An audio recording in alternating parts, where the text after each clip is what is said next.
TV one के निहायत दिलचस्प ड्रामों और एंटरटेनमेंट से भरपूर शोज किसी भी वक्त देखने के लिए हमारी वेबसाइट विजिट करें या हमारे यूट्यूब चैनल को सब्सक्राइब करें और बेल आइकॉन पर क्लिक करें।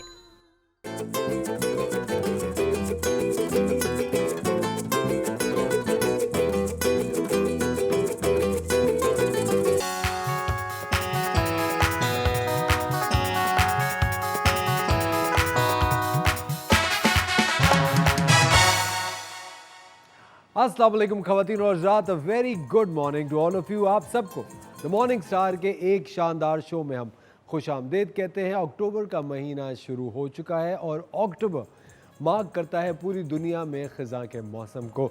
जी हाँ, पतझड़ का मौसम आता है, पुराने पत्ते झड़ जाते हैं, फिर जाड़े आते हैं और फिर हम सब अपनी अपनी सर्दी इंजॉय करते हैं। बहुत ज़्यादा लोग हैं जिनको नज़ला, ज़ुकाम, खांसी की शिकायत बढ़ जाती है। बहुत सारे ऐसे लोग हैं जो पुरानी यादों में खो जाते हैं, क्योंकि जब भी कहते हैं पतझड़ का मौसम आता है तो बहुत सारी पुरानी यादें लाता है। लेकिन हम हमेशा आपको यही कहते हैं कि देखिए, जितना भी जो हमें ये प्लांट्स हैं इनसे बहुत कुछ सीखना चाहिए। पतझड़ में पुराने पत्ते सूख के टूट जाते हैं जड़ों से और फिर नए पत्तों की आमद होती है। इसी तरह जितनी भी पुरानी यादें हैं, तल्ख यादें हैं, पुरानी बातें हैं, जो लोग चले गए हैं, जिनकी यादें अभी तक आपसे वाबस्ता हैं, उनको जाने ही दे तो अब बेहतर है। क्योंकि जो चीज़ें इस दुनिया से अपना वक्त मुकम्मल कर चुकी होती हैं उन्होंने जाना ही होता है। अभी पिछले दिनों मेरे चचा की डेथ हो गई थी और मैं आपको बताऊं, एक अजीब सा एक्सपीरियंस रहा। एक ज़ाती तजुर्बा मैं हमेशा अपना आपके साथ शेयर करता हूँ। ऑफ कोर्स इंस्टाग्राम आजकल एक ऐसी चीज़ है जिससे सबको पता चलता रहता है ज़िंदगी में क्या हो रहा है। मैं बड़ा उनसे करीब था, बड़ी मेरी उनसे दोस्ती थी और एक अनएक्सपेक्टेड सी डेथ एकदम से, मतलब ना सोचा ना समझा, और एकदम से एक सुबह खबर आती है कि जी अचानक ऐसे हो गया। और तबीयत भी ख़राब कितने दिन रही, तकरीबन कोई 12-13 दिन, जो कि हम सबकी आजकल वायरल फ्लू वगैरह से होती है। और जब कोई इस दुनिया से चला जाता है तो फिर बिल्कुल एक पूरी जो उनके साथ एक रिश्ता होता है आपकी आंखों के सामने एक फ़िल्म की तरह, एक रील की तरह चलना शुरू हो जाता है। एक रोल चलता है कि यार किस तरह हम मिले थे, कैसी हमारी दोस्ती थी, वो बातें, वो बचपन की यादें, किस तरह हम खेला करते थे, क्या क्या बातें थी। लेकिन अल्लाह ताला हम सब के वो अज़ीज़ जो कि इस दुनिया से जा चुके हैं उनको अपनी जवार रहमत में जगह दे। हम यही दुआ करते हैं कि वो जहाँ भी हों खुश रहें। लेकिन एक चीज़ और ये है ख़वातीन और हज़रात, कि जब तक हमारे रिश्तेदार, हमारे जानने वाले, हमारे बहन भाई, वालदैन, चचा, ताया, फूफियाँ, चचिया, जो भी हमारे रिश्ते हैं, जब तक वो ज़िंदा है उन्हें सेलिब्रेट करें। और अगर आपके दिल में कोई तलख़ियाँ हैं, कोई ऐसी बातें हैं जिनसे आपके मुंह का मज़ा कड़वा हो जाता है, उन बातों को दिल से निकालिए। बहुत सारे ऐसे लोग हैं हमारी ज़िंदगी में जो बिला वजह हमारी एनर्जी डाउन करते हैं, हमारे बारे में बुरी बातें करते हैं, हमें बुरा फील कराते हैं।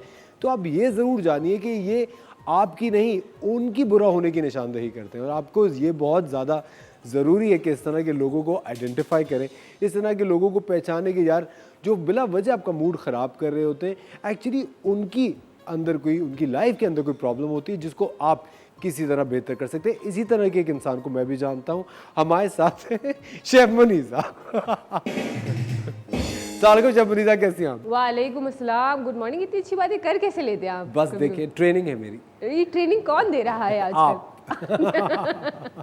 कैसी नहीं, है? आपने, मैं बिल्कुल ठीक हूँ। आपने बहुत अच्छी बात कही और मैं एग्री करती हूँ इस बात से कि आपके जो अजीज़ व क़रीब जब हमारे साथ होते हैं हम उनको उतनी वो वैल्यू नहीं देते, उनको वो टाइम नहीं देते। जब वो बिछड़ जाते हैं हमसे तो एक अचानक से दिमाग में आता है कि यार ये क्या हो गया। एक तो मेंटली एक्सेप्ट नहीं कर पा रहे होते उसको। जब एक्सेप्ट करते हैं तो हम कहते हैं यार कि हमसे कुछ कोताहियाँ, कुछ गलतियाँ हो गई कि हमें शायद मिलते रहना चाहिए था या बात कनेक्टेड रहना चाहिए था, जो कि हम अपनी लाइफ में इतने बिजी हो गए हैं इस वक्त कि हम किसी को टाइम ही नहीं दे पाते। हम सिंपली कहते हैं यार टाइम ही नहीं है। शेफ मुनीसा, कभी कभी ये भी होता है कि छोटी सी कोई तलखी होती है या छोटी सी नाराज़गी को हम बहुत बड़ा बना लेते हैं वाकई, और उसको फिर सारा साल लिए चलते रहते हैं, फिर मिलते नहीं, फिर एकदम से पता चलता है तो दिल में एक खलिश सी रह जाती है, फिर वो बातें रह जाती हैं हमेशा के लिए। फिर वो कभी भी जो है ना आप उसको ठीक नहीं कर सकते। तो बेहतर है कि छोटी छोटी बातों को दरगुजर करा करें। और मैं कहती हूँ अपने दिल को ना बहुत बड़ा कर लीजिए, ठीक है, ताकि उसमें जितनी भी ये सब बातें हैं ना उसको, मेरी फादर और मेरी मदर कहते थे कि उसको बर्दाश्त कर लो। सब्र कर लो, देखो उस चीज़ का बेहतरीन सिला मिलता है। और वाकई किसी को अगर आप सॉरी भी कह देते हो तो आप छोटे नहीं होते। हमारे रसूल ने खुद कहा है कि अगर आप सॉरी कहने से छोटे हो जाओ तो आप क़यामत वाले दिन मुझसे वो इज़्ज़त ले लेना जो आपको लगे। तो इससे बड़ी बात क्या है, कितनी बड़ी बात है ना। तो आप कभी भी सॉरी कह के आप छोटे नहीं हो जाते। मेरे ख्याल से अगर आप गलती पे ना भी हो तो भी सॉरी करके बात ख़त्म कर दीजिए। कितनी अच्छी बात है, बिल्कुल सही बात है। आई थिंक सॉरी कहने वाला हमेशा बहुत बड़ा होता है ना। और माफ़ी मांगना और आई थिंक वो रिश्ता इस्तवार करना बहुत ज़्यादा इम्पॉर्टेंट है कि एक नाराज़गी कायम रखना और अपने आप को सही गलत की जंग में जिताना, क्योंकि जंग जीत के भी कुछ हासिल मेरे ख्याल से होता नहीं है। लेकिन शबरीजा, आपकी ज़िंदगी में कभी ऐसा हुआ कि कोई एक ऐसा रिश्ता जो कि आपने सोचा ही नहीं था कि आपसे कभी छूटेगा और छूट गया? देखिए, सबसे पहले तो हमारे माँ बाप का रिश्ता ही होता है जो हम कहते हैं कभी भी नहीं छूटेगा, और ना हम कभी चाहते हैं कि वो रिश्ता छूटे। और जब वो छूट जाता है तो ऐसा लगता है कि आप बिल्कुल जो है ना वो एक खुले आसमान के नीचे आ गए हैं आप। और अब आपको फिर ज़िंदगी की तलखियाँ भी पता चलती हैं, आपके रिश्ते भी आपको पता चलते हैं कि कौन आपके लिए है कौन नहीं। क्योंकि अक्सर रिश्ते आपको आपके पेरेंट्स की वजह से इज़्ज़त दे रहे होते हैं, आपको अपने पेरेंट्स की वजह से जान रहे होते हैं। तो और फिर आपके माँ बाप जिस तरीके से आपको समझते हैं, आप अपनी हर बात अपने माँ बाप से बग़ैर किसी डर के खौफ के शेयर कर सकते हैं।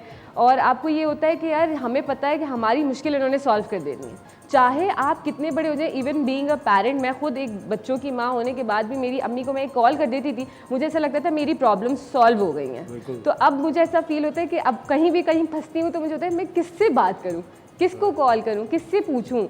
तो वो ये होता है कि माँ बाप से बेहतरीन तो कोई भी है ही नहीं। बिल्कुल सही बात है। और ऑफ कोर्स ख़वातीन और हज़रात, जब तक अल्लाह ताला ने खूबसूरत रिश्ते आपकी ज़िंदगियों में शामिल किए हुए हैं, उन्हें सेलिब्रेट कीजिए। और हमेशा हम अपने शो में एक बात कहते हैं, अगर किसी से कोई नाराज़गी है, कोई भी बात दिल में जो आपको प्रॉब्लम कर रही है, कॉल करके उस बात को क्लियर कीजिए। आज का बड़ा ज़बरदस्त शो आप लोगों के लिए लाइनअप किया है, आपको बहुत ज़्यादा मज़ा आएगा, बहुत ज़्यादा आगाही इस महीने हम आपको देंगे ब्रेस्ट कैंसर के हवाले से, क्योंकि अक्टूबर को पिंक टोबर भी कहा जाता है। ये ब्रेस्ट कैंसर अवेयरनेस के लिए ये मंथ डेडिकेटेड होता है। तो हम बताएंगे कि ख़वातीन को ब्रेस्ट कैंसर की आगाही किस तरह दी जाए और किस तरह वो अपने चेकअप्स करें, और कौन कौन सी वो अलामात होती हैं जिनकी तशख़ीस जैसी हो फौरी उन्हें उसको तवज्जो देनी चाहिए। लेते हैं एक छोटा सा ब्रेक, कहीं में जाएगा, मिलता है आपसे ब्रेक के बाद।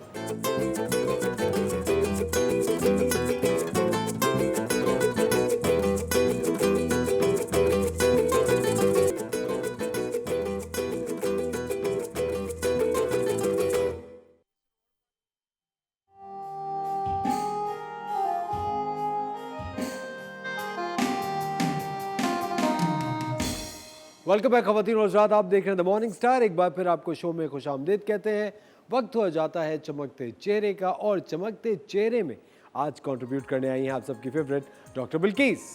अस्सलाम वालेकुम डॉक्टर साहब, कैसे हैं? वालेकुम अस्सलाम, बिल्कुल ठीक ठाक। खैरियत आप से? कैसे हैं? अल्हम्दुलिल्लाह। डॉक्टर साहब, मुझे पता चला कि आज हम जॉइंट पेन पे बात कर रहे हैं, जी जोड़ों के दर्द पे। जी, जोड़ों के दर्द पे बात डॉक्टर कर साहब, रहे पहली चीज़ जो मैं आपसे पूछना चाहता हूँ कि क्या जोड़ों का दर्द, जो बहुत सारे लोग कहते हैं कि मौसम के बदलने की वजह से भी हो जाता है, कि अभी जाड़े आ रहे हैं, सर्दियाँ आ रही हैं या गर्मियाँ हैं तो इस वजह से जोड़ों में दर्द हो रहा है, इसकी कोई और वजह होती है? एक वजह हो सकती है क्योंकि सर्कुलेशन ऑफ ब्लड थोड़ा सा स्लो हो जाता है। स्लो हो जाता है, तो उसकी वजह से आपके जॉइंट पेन कर सकते हैं, लेकिन ये मेन रीज़न नहीं है। अच्छा, सर्दियों में हमारी जो ग़िज़ाएँ हैं वो बदल जानी चाहिए, लेकिन हमारे जो ज़बान का चटखारा है वो हम छोड़ते नहीं हैं। सर्दियों में सर्दियों की ग़िज़ाएँ इस्तेमाल करनी चाहिए, गर्मियों में गर्मियों की ग़िज़ाएँ इस्तेमाल करना चाहिए। लेकिन अब आप देखें, जोड़ों का दर्द या हड्डियों का दर्द आजकल इतना ज़्यादा क्यों हो रहा है? पहले हम सुनते थे कि एक एज के साथ है, अब इसमें एज जो है वो मैटर नहीं करती। बच्चों को भी ये सारी चीज़ें हो रही है, विटामिन D3 की कमी, कैल्शियम की कमी, हमारी ग़िज़ाएँ, ये सारी चीज़ें बहुत मैटर करती हैं। अगर मैं रूट कॉज पे जाऊँ हर बीमारी का, ऑटो इम्यून डिज़ीज़ का, क्योंकि गाउट या गठिया या रियोमेटॉइड आर्थराइटिस आजकल बहुत ज़्यादा कॉमन हो गई है।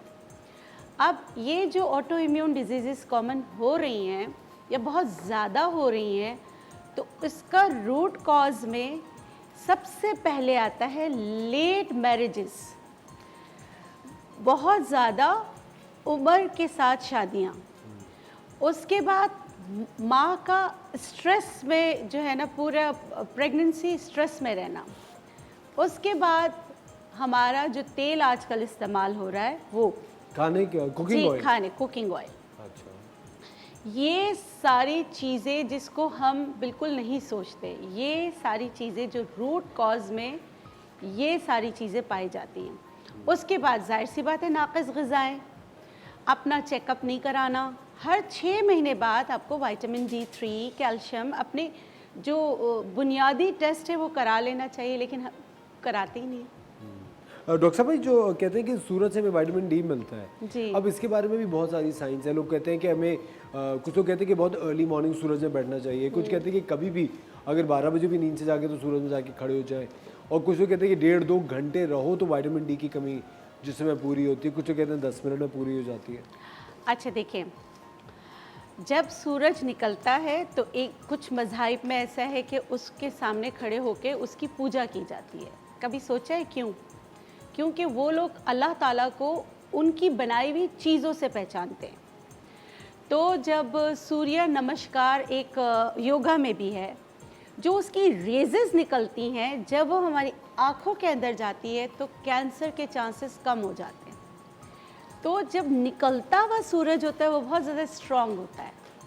और जब मतलब कि विटामिन D3 की जो बात करें, जो कैल्शियम को जज़्ब कराता है, वो जो हमारे ये पीठ जो होता है यहाँ से जज़्ब होता है, तो वो जब जितना स्ट्रॉन्ग होता जाएगा 10 बजे के बाद उसमें वो चीज़ें नहीं रहती जो हमें विटामिन D3 की कमी को पूरा करने के लिए होती हैं। फिर यूवी रेजेस बहुत ज़्यादा स्ट्रॉन्ग हो जाती है, फिर वो हमारी स्किन को थोड़ा सा डैमेज करती हैं। तो इसलिए जाता सूरज और उगता सूरज, ये दो बहुत इम्पॉर्टेंट है जिसमें आपने जो है ना सूरज में रहना है। जाते हुए सूरज में भी? जी, जाते हुए में 4 बजे के बाद भी आप रह सकते हैं। उससे भी विटामिन डी की कमी जी पूरी? बिल्कुल, आपको फ़ायदा होता है। Okay okay okay. तो ये है, तो ये चीज़ें आपने याद रखना है, या जाता हुआ सूरज या उगता हुआ। उगते हुए की तो क्या ही बात है, क्योंकि अल्लाह ताला ने इंसान को बनाया इसलिए था कि जब सूरज उगे तो आप भी उठ जाएं, और जब सूरज गुरूब हो आप सो जाएं। हम उल्टा करते हैं। बिल्कुल सही बात है। हमारे साथ शबाना की कॉल है फैसलाबाद से, उससे बात करते हैं।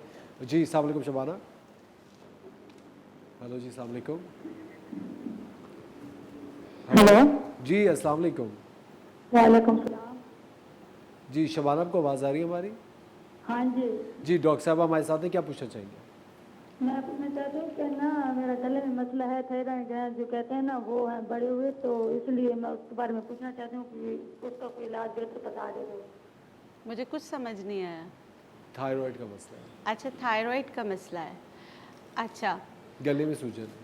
थायराइड का मसला अगर है तो पहले आपने ये देखना है कि हाइपो है या हाइपर है। आपको एक एक्सरसाइज बता देती हूँ। आपने रहना है रेत जो है, पहले आप रेत को 1 कप रेत गरम कर लीजिए। जब वो गरम हो तो उसमें आधा कप आप अजवाइन डाल दीजिए। रेत बहुत ज़्यादा गरम होती है और देर में जाके ठंडी होती है, इसलिए पहले रेत को हल्का सा गरम करके उसमें अजवाइन डाल दीजिए। फिर जैसे पोटली बना के ना, ये गला यहाँ पर इस तरह करके ना उसकी ठकोर कीजिए, देखिए ऐसे, ठीक है? तो उससे आपको बहुत ज़्यादा फ़र्क पड़ेगा। और दूसरा सुम्बलो बूटी मैं आज वैसे दर्दों के लिए लेकर आई थी। सुम्बलो बूटी पीसकर पाउडर बना लीजिए। आपने ऐसे इतना ना पिंच रात सोने से पहले जो है ना आपने खाना है। बहुत ही कड़वी होती है।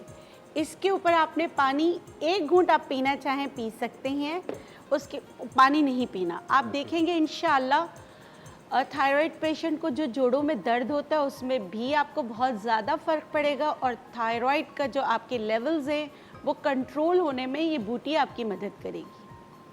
अच्छा डॉक्टर साहब, जिस तरह छोटे बच्चों में भी जो कि टीनेजर्स होते हैं, बहुत ज़्यादा स्पोर्ट्स खेलते हैं, उनको भी तो जॉइंट्स में काफ़ी पेन शुरू हो जाता है।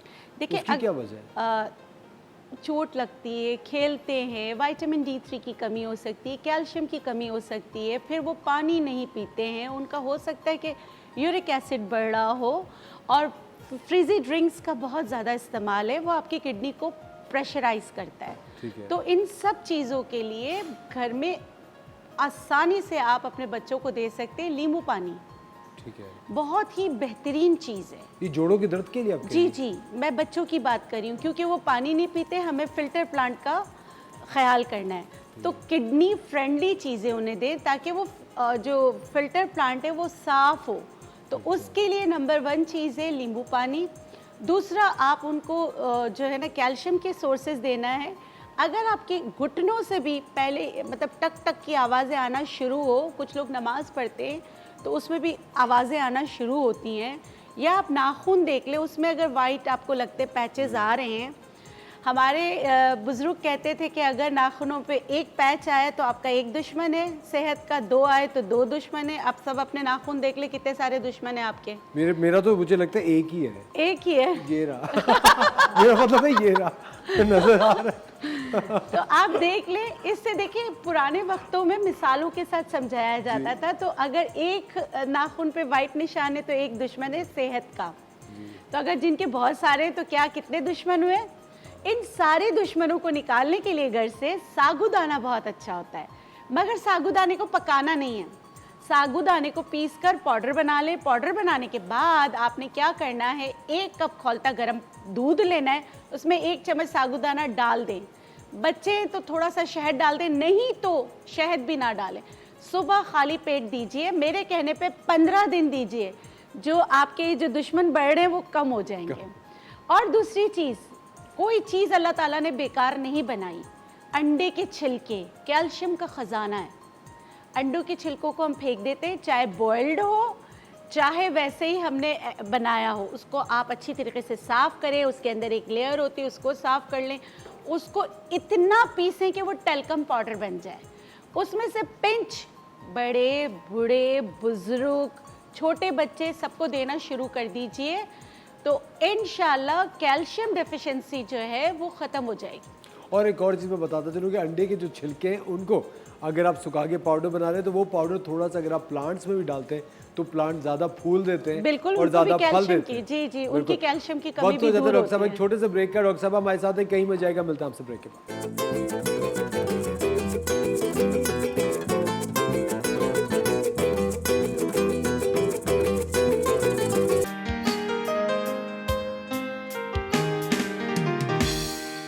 वेलकम बैक खवातीन और हज़रात, आप देख रहे हैं द मॉर्निंग स्टार। एक बार फिर आपको शो में खुशामदीद कहते हैं। आज डॉक्टर बिल्किस हमारे साथ हैं और बात करिए कि जोड़ों में जो दर्द होता है उसकी क्या वजूहात होती है और उनसे छुटकारा कैसे हासिल किया जाए। जी डॉक्टर साहब। जी अच्छा, एक और चीज़, अगर रियोमेटाइड अर्थराइटिस से गठिया का मर्ज़ है जिसमें आपकी छोटे जोड़ पहले मुतासिर होते हैं, इन्फ्लेम्ड होते हैं, उसके बाद छोटे जोड़ जो है वो मुड़ना शुरू हो जाते हैं। सुबह आप उठते तो एकदम से बॉडी अकड़ जाती है। तो घर में एक चीज़ है, उसको हम कहते हैं आलू। आपने क्या करना है, जहाँ आपके जोड़ों में दर्द हो आप इस तरह करके ना आलू को जैसे काट कर आप उसको रब करें। एक ये है। दूसरा, इसी आलू को कच्चा चबाएं, उसका रस पी लें, और जो फोक है वो आप अगर नहीं पीना चाहते ना पिएं। अच्छा, ये करता क्या है, ये आपके क्रिस्टल पार्टिकल्स जो जमा हो जाते हैं उसको ख़त्म करने में आपकी मदद करता है। तो आप अगर कच्चे आलूओं का रस सुबह अगर 1 चम्मच पीने लग जाएं तो ये रियोमेटाइड अर्थराइटिस यानी जो छोटे जोड़ों का दर्द है उसमें बहुत ज़्यादा फ़र्क करता है। इसकी एक निशानी ये भी होती है कि जब आप सुबह उठ के अपनी एड़ी नीचे रखना चाहते हैं तो आपको शदीद तरीन दर्द होता है। इसकी 2 वजूहत होती है, एक तो ये या हील स्पर यानी कि हड्डी कोई बढ़ रही हो। तो अगर आप ये आलू का जो टोटका मैंने आपको बताया ये करेंगे अपनी अद्वियात के साथ तो आपको बहुत फ़र्क पड़ेगा। दूसरा, आपके किचन में है अदरक। जी डॉक्टर साहब, अदरक से पहले मुझे बताएं, जो क्रिस्टल्स जो आप कह रही हैं वो यूरिक एसिड के जो क्रिस्टल पार्टिकल्स जमा हो जाते हैं उसको डिसॉल्व करने में ये आपकी मदद करता है। ओके। इस तरह ना। अच्छा, दूसरा है अदरक। अदरक भी जो है वो आपके दर्दों को ख़त्म करने में आपकी मदद करता है। अगर आपके जोड़ों में शदीद तरीन दर्द हो रहा हो और आप जो है ना मतलब कि ऐसे जैसे जिसम अखड़ा पड़ा है और शदीद पेन इतना हो रहा है कि आपसे बर्दाश्त नहीं हो रहा, तो आप यही अदरक का रस लेके जैतून के तेल में मिक्स करें और इससे मसाज करें। अच्छा, कुछ जोड़ों के दर्द में मसाज अलाउ होता है, जैसे सूजन है तो आप उस सूजी हुई जगह पे मसाज नहीं कर सकते, लेकिन आप इसके रस को टपका के टैप कर सकते हैं, तो आपको बहुत ज़्यादा फ़र्क पड़ेगा इंशाल्लाह। और मार्केट में आपको मिल जाते हैं ऐसी हालत जब आपका जिस्म में सूजन बहुत ज़्यादा आ गई, आप मसाज भी नहीं कर सकते, तो आप क्या करेंगे, आप टकोर कर सकते हैं या आप पानी जो है उस पानी की धार बॉडी पे लगा सकते हैं या उस पानी में बैठ सकते हैं, वो क्या चीज़ें हैं। टेसू के फूल आपको आराम से मार्केट में मिल जाते हैं, अजवाइन आपको मिल जाता है, घर से आप नमक ले सकते हैं, फिटकरी ले सकते हैं, या फिटकरी पीस कर रखा हुआ है। आप इनको एक पोटली बना लें और उसको जो है ना आप टब में डाल दें या बाल्टी में डाल दें, उसके ऊपर खौलता गर्म पानी डालें ताकि इनका सारा एक्सट्रैक्ट निकल आए। आप उस पानी को जो है आप बार बार जो है ना उसकी धार लगाएं पूरी बॉडी पे, तो आप यकीन करें आपको बहुत ज़्यादा रिलीफ मिलेगा और आपके जो मतलब सूजन है उसको कम करने में ये आपकी मदद करेगा। और डॉक्टर साहब ये हर उम्र के लिए चीज़ें, हर उम्र के लिए हर कोई कर सकता है, हर कोई कर सकता है। लेकिन अब ये देखें, आपका रूम का टेम्परेचर जो है वो आपने जो एसी चलाया हुआ है और आपका वॉशरूम जो है वो गर्म है, तो ठंडा गर्म होके आपकी बॉडी अकड़ सकती है। तो आपने क्या करना है, दोनों का टेम्परेचर एक रखना है। इसी तरह जो न्यूबॉर्न बेबीज़ है उनको भी आप नहलाते हो, फिर आप बोलते हो पता नहीं हम तो इतने एहतियात करते हैं फिर भी सीना जकड़ा रहता है, तो इसकी एक वजह ये भी होती है कि रूम ठंडा वॉशरूम गर्म। तो ये चीज़ ख्याल रखें, जब आप बाथ लेने जाते हैं तो दोनों जगह जो है सेम होना चाहिए, वरना बड़ों में फालिज या लकवा भी हो सकता है ठंडे गर्म में आने से। बिल्कुल। और जब सर्दियों में फालिज और लकवा बढ़ जाता है, वजह यही होती है टेम्परेचर का मेंटेन नहीं करना, अपनी बॉडी टेम्परेचर, अपना रूम टेम्परेचर।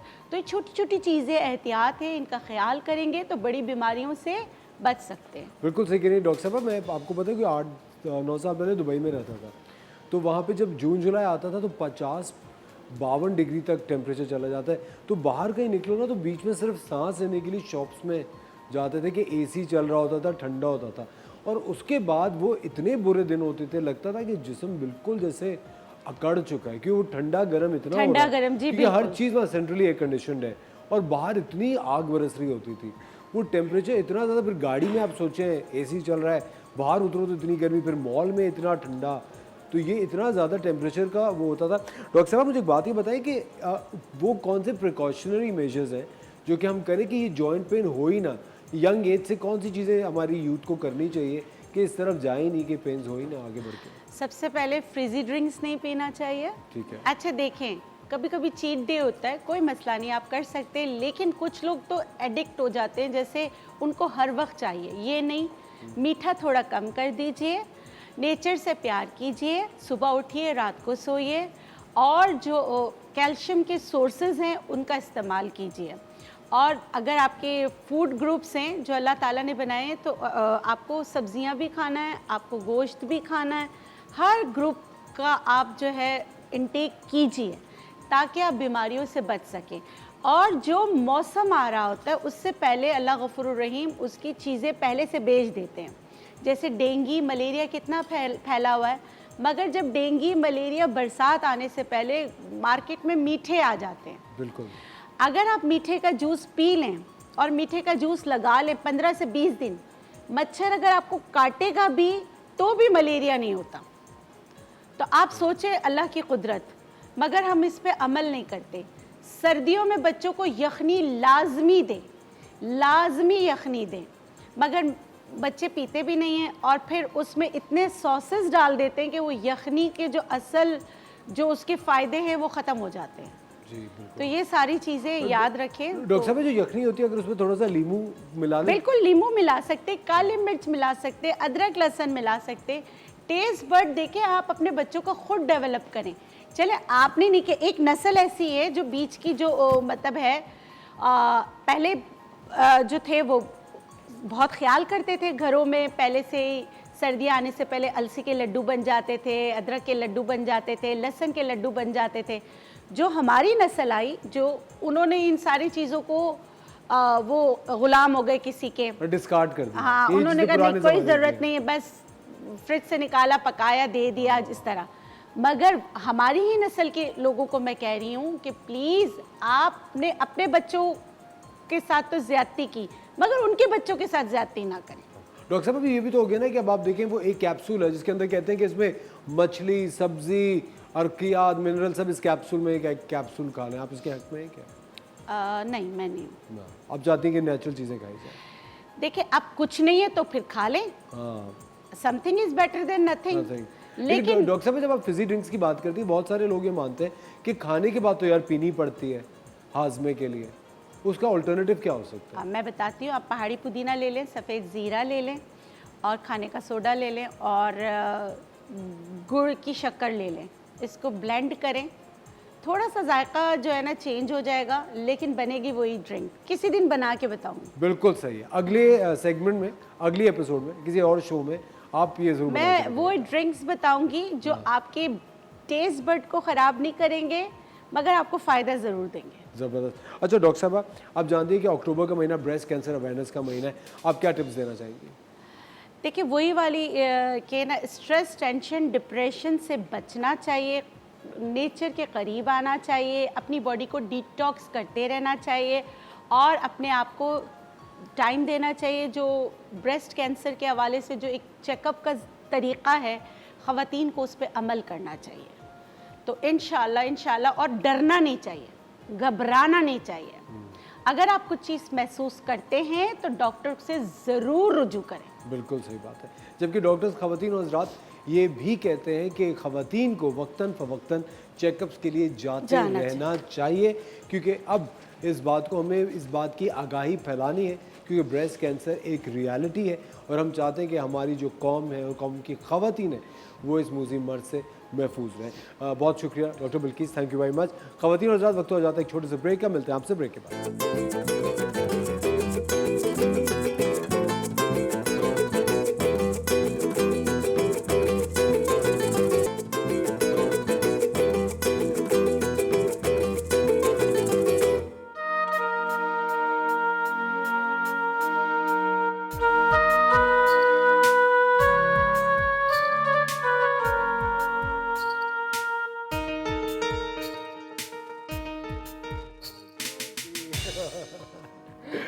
वेलकम बैक ख़वातीन और हज़रात, आप देख रहे हैं द मॉर्निंग स्टार। एक बार फिर आपको शो में खुशामदीद कहते हैं और हमारे साथ हैं चने और चावल और शेफ मुनीज़ा।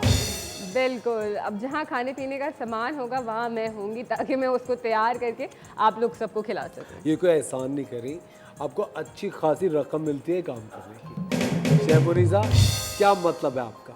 वो अच्छी खासी रकम जो है ना, हाँ। पता नहीं यूँ जल्दी जल्दी चली जाती शेफ है। मुनीज़ा, वो देखिए वो चली आपकी मर्जी से जा रही है, आप उसको रोक के रखे। क्यों जाती है? भाई क्या मतलब? नहीं, ये नहीं, करोड़ों रुपया भी हो तो भी इंसान को वो कम लगता है ना? ये तो भाई आपके अपने ऊपर है, आप अपने पैसे संभाल के रखे। कैसे संभाले जब आसपास कुछ ऐसे लोग हो?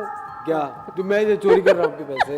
मैं आपका कैश चोर, आपका बैग तो मैंने आज तक कभी नहीं देखा। हाँ। आप तो कभी बैग भी नहीं लाती। नहीं लाती ना, देखिए इसीलिए तो नहीं लाती, तो ताकि कोई ले ना उसमें से पैसे, है ना? बिल्कुल। मैं एक मेमन की बीवी हूँ और मैं बहुत कंजूस हूँ। मैं एक सिंधी हूँ और एक मेमन की बीवी हूँ, पूरा पता है ना? बोले। देखिए मैं एक सिंधी हूँ जो कि बहुत शेख खर्च होते हैं और हूँ मैं मेमन की बीवी। अब हूँ तो मैं शेख खर्च, लेकिन अब मेमन से पैसा निकलवाना बहुत मुश्किल है। शाह खर्च। ओके, इट्स ओके, कोई फर्क नहीं पड़ता। अच्छा, हम बात कर रहे थे रेसिपी की, आप वापस यहाँ आ जाए, ठीक है? ये दो क्या मारने के सर नहीं, पीटना है ना आपको? मार की मैं तो कुछ पीने के लिए ढूंढ रहा था। अच्छा, पीने के हैं जी। सुबह में ऐसे काम नहीं करते। ठीक है। अच्छा, क्या बना रहे हैं आज हम? अच्छा, जो है आज हम बना रहे हैं जो है आलू छोले की बिरयानी, ठीक है? क्या मतलब ऐसा अच्छा वाला रिएक्शन होना चाहिए था। आलू छोले की बिरयानी, बिल्कुल सही बताया शेफ। आपको पता है ये चना कितना फ़ायदेमंद है। मैं चाहती हूँ मेरा भाई सेहतमंद तंदुरुस्त रहे, और ये जो चने हैं जो ना बेहतरीन है आपके लिए। आपका वेट गेन नहीं होगा, आप अच्छे हेल्दी रहेंगे। जब शाह खर्च और आप आलू छोले की बिरयानी बना रही हैं। देखिए वो शाह खर्च मैं अपने लिए हूँ। अच्छा ठीक है, अच्छा रेसिपी स्टार्ट करें। सुनिए, तो खिचड़ी नहीं बन जाएगी आलू छोले की? क्यों? खिचड़ी भी तो ऐसी बनती है ना, नहीं, चावल बिरयानी और बनाएंगे दाल मिला के। बिल्कुल, वो तो चावल और दाल होती है, ये चावल और छोले हैं। अच्छा ठीक है, इसको थोड़ा डिफरेंट तरीके से बनाएंगे बिरयानी। ये चने नहीं है, चने हैं, ये चने हैं। चने इस छोले इस चिकपीज और क्या कहना चाहेंगे? That's it. That's it. हाँ। ओके, चलो रेसिपी स्टार्ट करते हैं जल्दी से, ठीक है? ताकि असफर जो है, वरना ये छोले जो है, चने जो है, ऐसे ही खा के ख़त्म कर देंगे और हमारी रेसिपी यहीं रह जाएगी, है ना? क्या फ्राई करेंगे चने? नहीं नहीं, इसकी ग्रेवी भी तो बनाएंगे ना सालन की। ओह अच्छा। ठीक है। अच्छा जी, हमने यहाँ पे ऑयल ले लिया। ऑयल के अंदर मैं थोड़ा सा जो है वो साबुत गरम मसाला शामिल करूँगी। मैं राइस जो है वो मैंने डन करके रखे हैं, वो भी मैं आपको बता देती हूँ कि मैंने किस तरीके से की। थोड़ी सी काली मिर्चें ऐड कर रही हूँ, 1-2 लौंग ऐड कर रही हूँ, 1 इलायची ऐड कर रही हूँ खुशबू के लिए, 1 बड़ी इलायची है, 1 से 2 जो है वो दालचीनी की स्टिक्स हैं, और साथ साथ इसके अंदर तेज़ पत्ता जा रहा है। ठीक है। बिरयानी में ये तमाम गरम मसाले की ही जो है, अगर आप इसको प्रॉपरली बनाएं तो इसकी ही ज़्यादातर खुशबू होती है, जिससे बिरयानी का जायका और फ्लेवर निकल के आता है। ठीक है। अच्छा, जायफल और जावित्री का पाउडर हमने कर लिया है, वो हम जो है वो उसके अंदर लास्ट में ऐड करेंगे। उसको ऐड करने का मकसद ये कि उससे बहुत अच्छी खुशबू निकल के आती है बिरयानी की। और ये बिरयानी हम किसी पैकेट के मसाले से बनाना नहीं बता रहे, आपको जो घर में आपके इंग्रेडिएंट्स मौजूद हैं उससे बनाना बता रहे हैं हम आपको। ठीक है। अच्छा, राइस जो है वो मैंने क्या नाम है बॉयल कर लिया था। उसको बॉयल करने का तरीका ये था मेरा कि मैंने पानी के अंदर इसी तरीके से सारा साबुत गरम मसाला शामिल करा था, और उसके बाद जो है नमक शामिल कर दिया, और जब उसमें जोश आ गया तो मैंने उसके अंदर जो है चावल शामिल कर दिए। जब चावल हमारे 3 पार्ट्स उसका डन हो गया, एक हिस्सा जो है हमें थोड़ा सा उसका रखना है, उसके बाद उसको बॉईल कर लिया। उसके अंदर डन हो गया, उसको स्ट्रेन कर लिया मैंने। स्ट्रेन करने के बाद गरम गरम चावल को मैंने उसके अंदर हरा धनिया, पुदीना और हरी मिर्ची शामिल करके मिक्स कर लिया। उससे जो चावल में खुशबू निकल के आई है वो बड़ी प्यारी खुशबू आई है, और उससे जो है आपका बिरयानी का फ्लेवर भी निकल के आएगा, और टेस्ट भी बहुत अच्छा होगा, और खुशबू भी बहुत प्यारी आएगी। अच्छा, इसके अंदर हम लहसुन अदरक का पेस्ट हमने 1 टेबलस्पून शामिल करा, और साथ साथ इसके अंदर जो है मैं प्याज शामिल कर दूँगी। ये बोली चना बिरयानी और चना पुलाव में क्या फ़र्क है? देखिए, बिरयानी बिरयानी की तरह बनती है, पुलाव पुलाव की तरह बनता है। पुलाव थोड़ा सा मसाले कम होते हैं, ठीक है, और बिरयानी आपको पता है हमारे यहाँ तो मसालेदार बिरयानी जो है वो पसंद की जाती है। ठीक है। अच्छा, जो है थोड़ी सी प्याज जो हमारी हम लाइट गोल्डन करेंगे इसको। अच्छा, पहले हमने जो है गरम मसाले को इसमें पकाना है ऑयल में, ताकि उसकी खुशबू जो है वो तेल में निकल के आए। फिर लहसुन अदरक को आपने हल्का सा गोल्डन करना है, और फिर प्याज शामिल करनी है। प्याज को आपने गोल्डन कर लेना है। फिर आपको कौन सी वाली बिरयानी पसंद है? हमारे कितनी सारी वैरायटी है बिरयानी की। बॉम्बे बिरयानी, सिंधी बिरयानी, आलू छोले की कह लें, चिकन कह लें, मटन कह लें, बीफ कह लें, फिश बिरयानी, प्रॉन बिरयानी, कौन सी पसंद है आपको? मटन। मटन।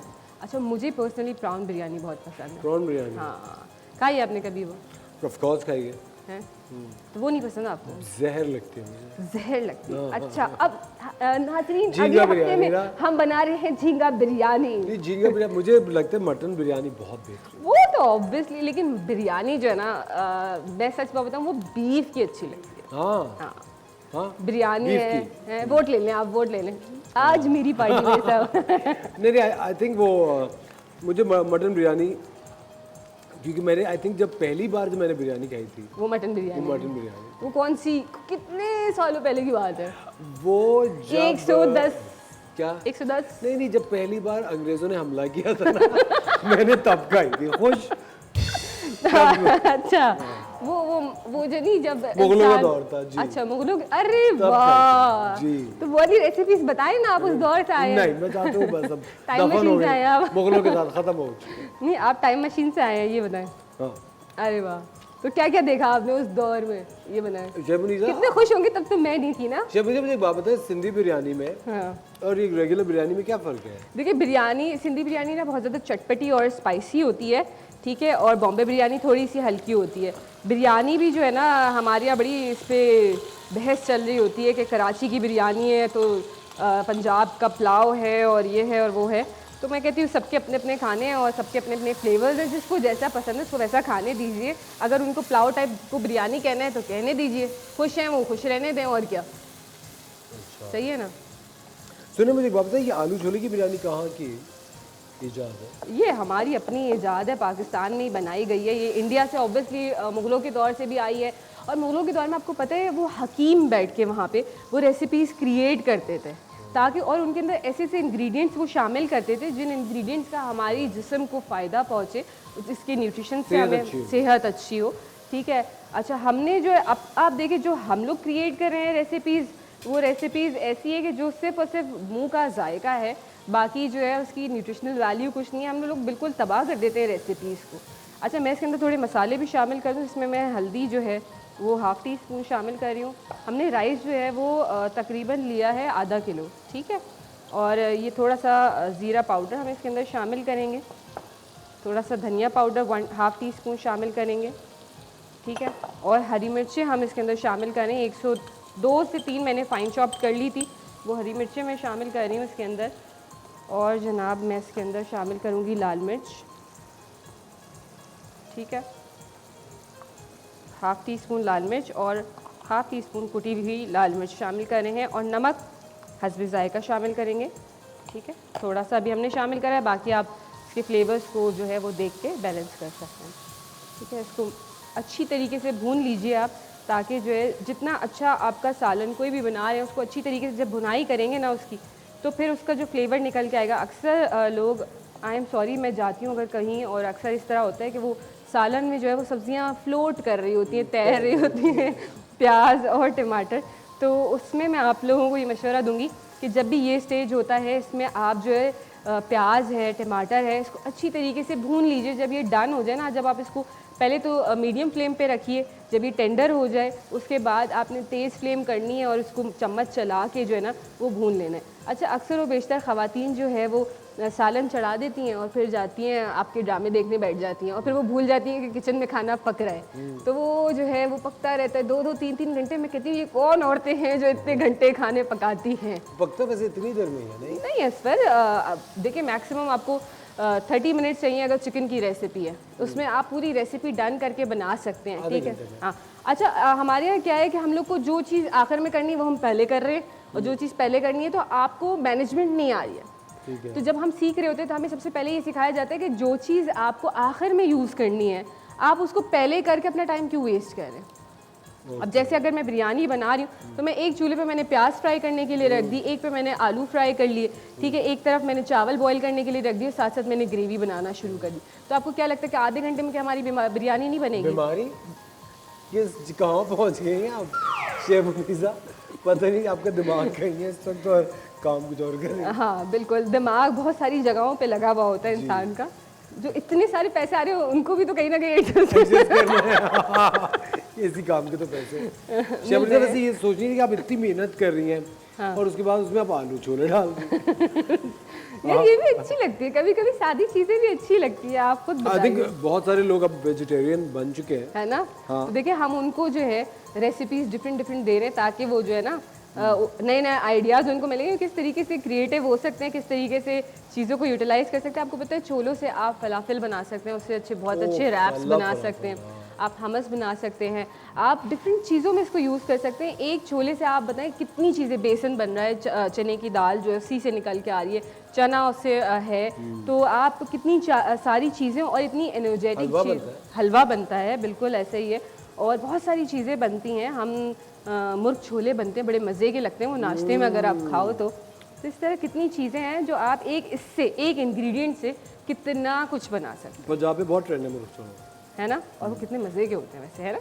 और सुबह में पराठे या पूरी के साथ आप उसको एंजॉय करें। जब मुझे आपको लाहौर का खाना ज़्यादा अच्छा लगता है कि कराची का? मुझे अपने हाथ का अच्छा लगता है। नहीं, कराची।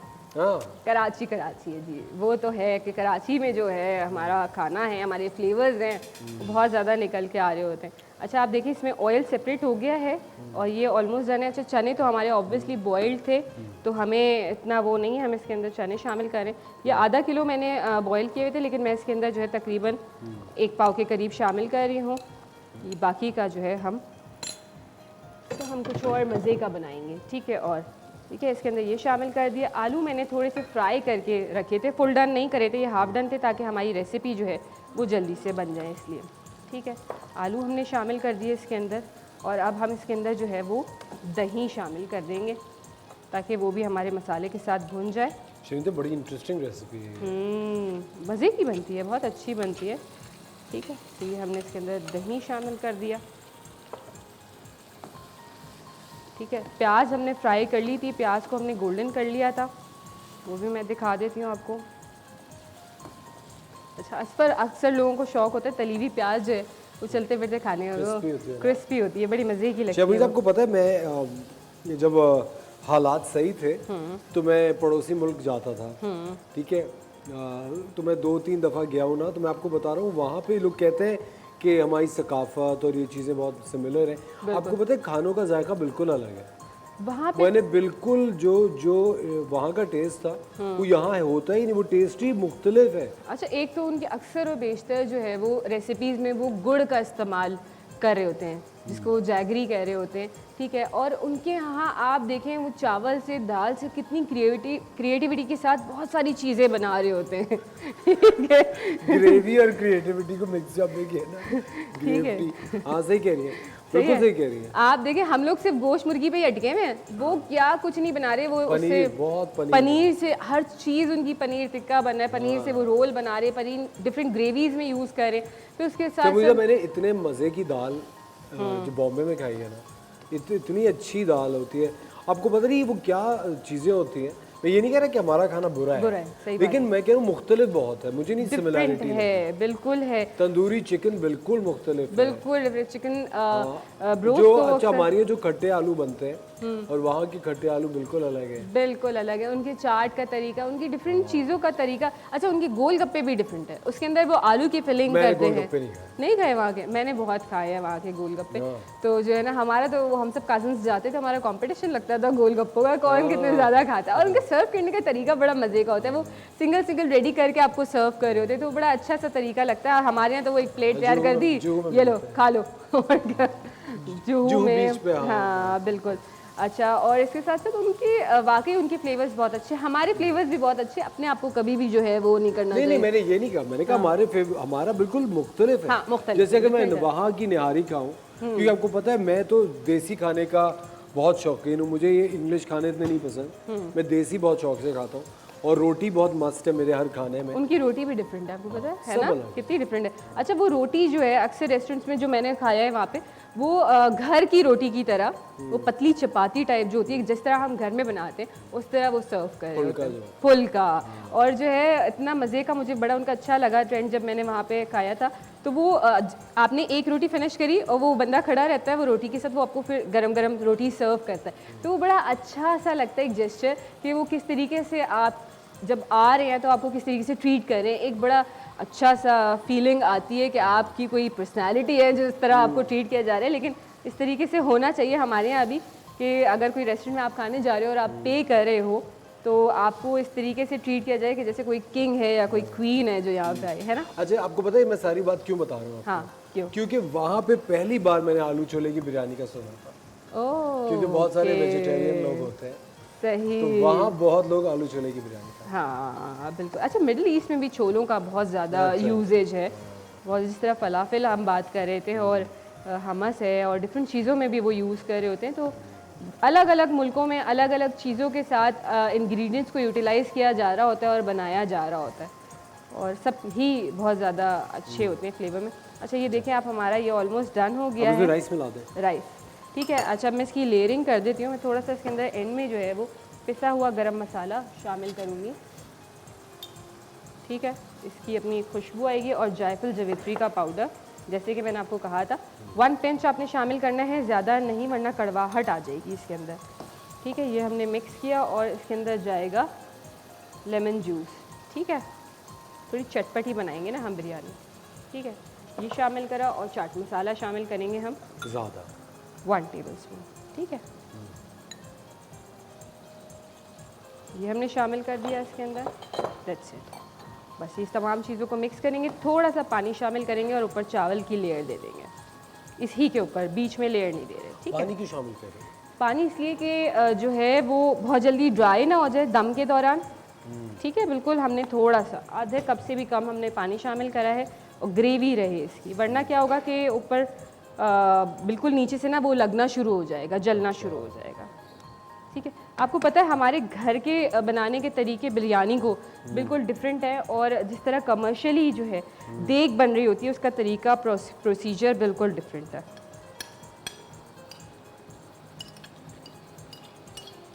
ठीक है। शिवनी जी, काला काला क्या डाला हुआ है? ये पुदीना था जो मैंने गरम गरम चावल में ऐड किया था, तो उसका कलर जो है वो चेंज इस तरीके से हो गया, ठीक है। ये इसको हम यहाँ रख देते हैं, तो इसको बंद कर देंगे, दम पे इसको दम पे रखेंगे, ऊपर थोड़ा सा कलर भी हम ऐड करेंगे इसके, ठीक है। मैं जो है इसमें क्या ऐड करें यहाँ पे? हल्दी? ये कलर है, कलर बिरयानी जर्दे का रंग, जी हाँ। मैंने जग कहाँ रखते हैं।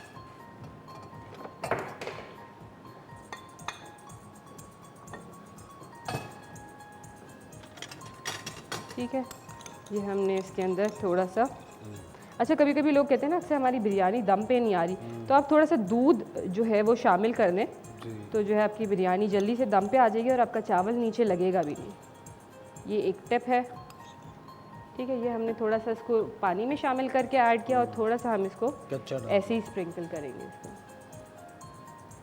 ठीक है, जो 2-3 टोन का कलर आ रहा होता है ना बिरयानी में, अक्सर हम बाहर जब खा रहे होते हैं, उसका रीज़न ये है। और साथ साथ मैं इसके अंदर जो है वो थोड़ा सा ज़ाफ़रानी केवड़ा जो है वो शामिल कर रही हूँ। जो बाज़ार में खुशबू आ रही होती है ना बिरयानी में, उस ज़ाफ़रानी केवड़े की वजह से जो है वो ये अलग से मिलता है शेफ मुनीसा? जी हाँ बिल्कुल, उसकी बॉटल मिल जाती है। इतना थोड़ा सा तो ड्रॉप्स आपने यूज़ करने होते हैं, वो अच्छा खासा जो है आपका वो यूज़ हो जाता है। बस इसको हमने दम पे रख दिया है बिरयानी को। खुशबू आ रही है ना, बिल्कुल मज़े की आ रही है और ना। ये हमारी आलू छोले की बिरयानी तैयार है। बिल्कुल, बस ये दम पे आ जाएगी तो हमारी बिरयानी रेडी हो जाएगी। ज़बरदस्त, बहुत बहुत शुक्रिया chef Munisa, thank you very much. ख़वातीन और हज़रात, वक्त हुआ जाता है एक छोटे से ब्रेक का। रेसिपी कार्ड देखिए, ब्रेक लीजिए और ब्रेक के बाद फ़ौरन हमारे पास वापस आइए।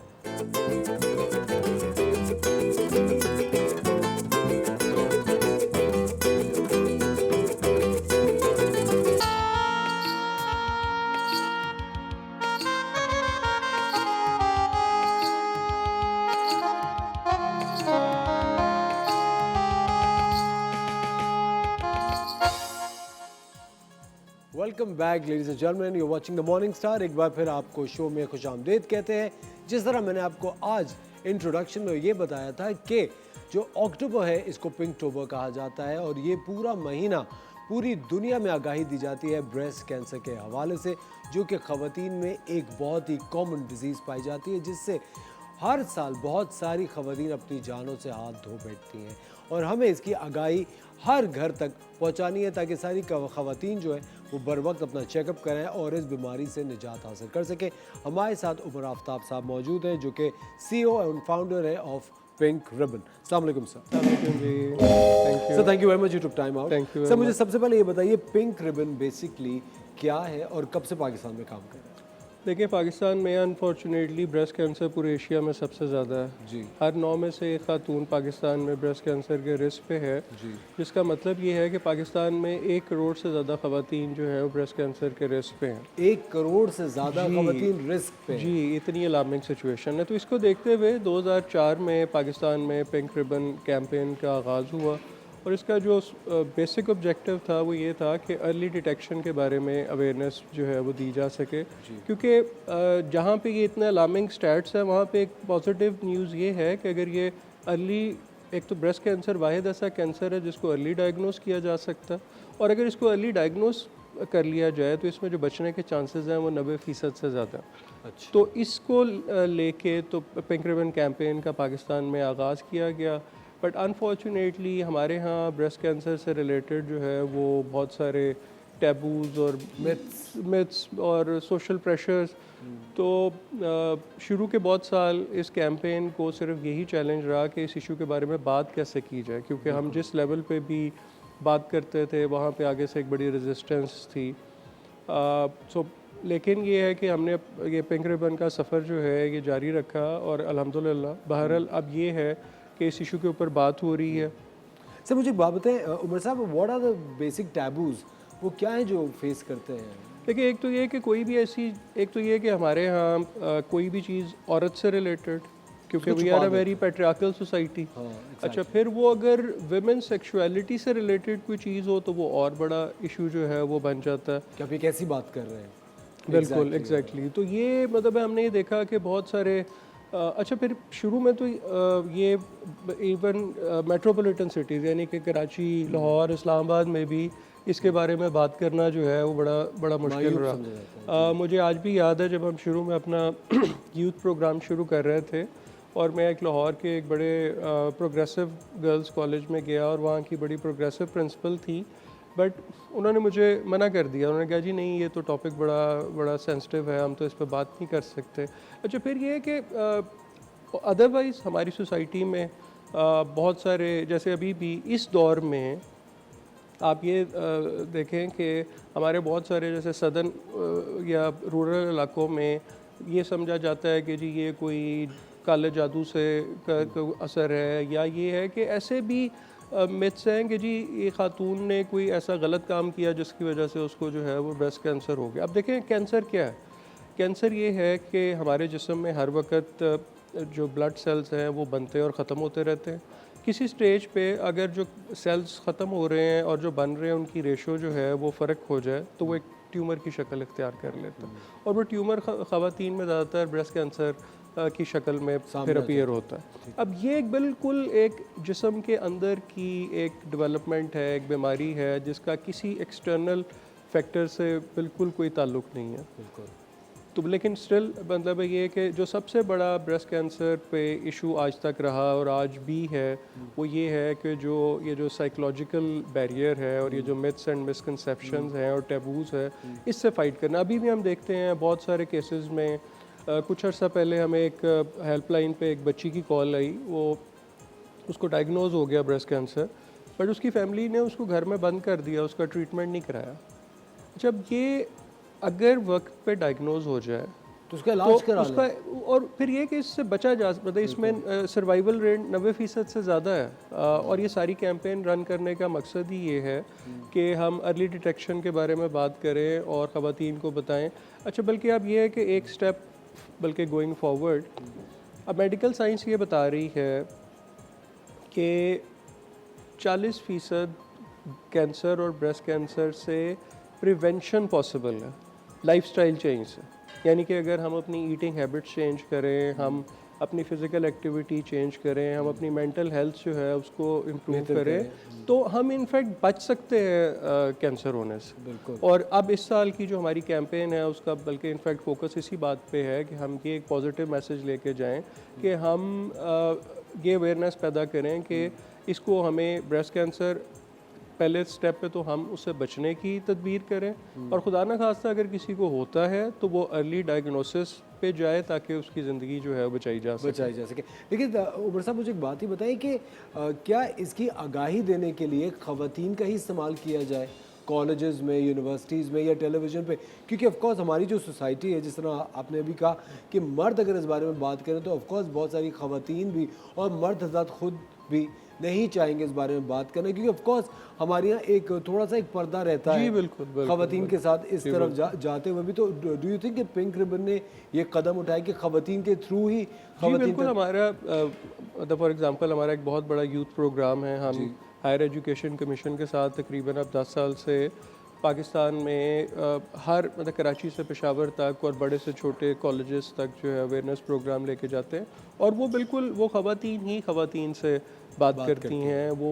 अच्छा, फिर ये कि इनफैक्ट पिंक रिबन जो है वो लाहौर में पाकिस्तान का पहला डेडिकेटेड ब्रेस्ट कैंसर हॉस्पिटल बना रहा है। एक तो ये कि ये स्पेशलाइज्ड ब्रेस्ट कैंसर हॉस्पिटल है, और दूसरा ये जो आपने बात की कि उसमें तमाम टेक्नीशियंस डॉक्टर्स जो हैं वो फ़ीमेल होंगी, क्योंकि हमने ये भी देखा कि बहुत सारे जगह पे ख़वातीन जो है वो ट्रीटमेंट के लिए नहीं जाती कि अगर वहाँ पे कि जी कोई मैमोग्राम या अल्ट्रासाउंड के लिए कोई मेल टेक्नीशियन है या डॉक्टर मेल है, तो वो पिंक रिबन हॉस्पिटल जो है वो एक तो एक ही जगह पे कंप्लीट सर्विस प्रोवाइड करेगा और all female will be there. Excellent. ख़वातीन और हज़रात, आज हम आपको ब्रेस्ट कैंसर से रिलेटेड आगाही दे रहे हैं।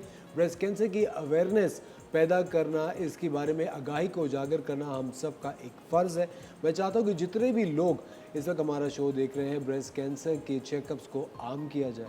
आप डॉक्टर के पास जाइए, अपना चेकअप करें। आपको नहीं पता कि कब खुदा ना खासा एक बुरी खबर आपकी मुंतज़र हो, अल्लाह ना करे, लेकिन हमें ऑफकोर्स चौकन्ना रहना पड़ेगा। लेते एक छोटा सा ब्रेक, कहीं मिल जाएगा वॉचिंग द मॉर्निंग स्टार। मिलते हैं आपसे ब्रेक के बाद।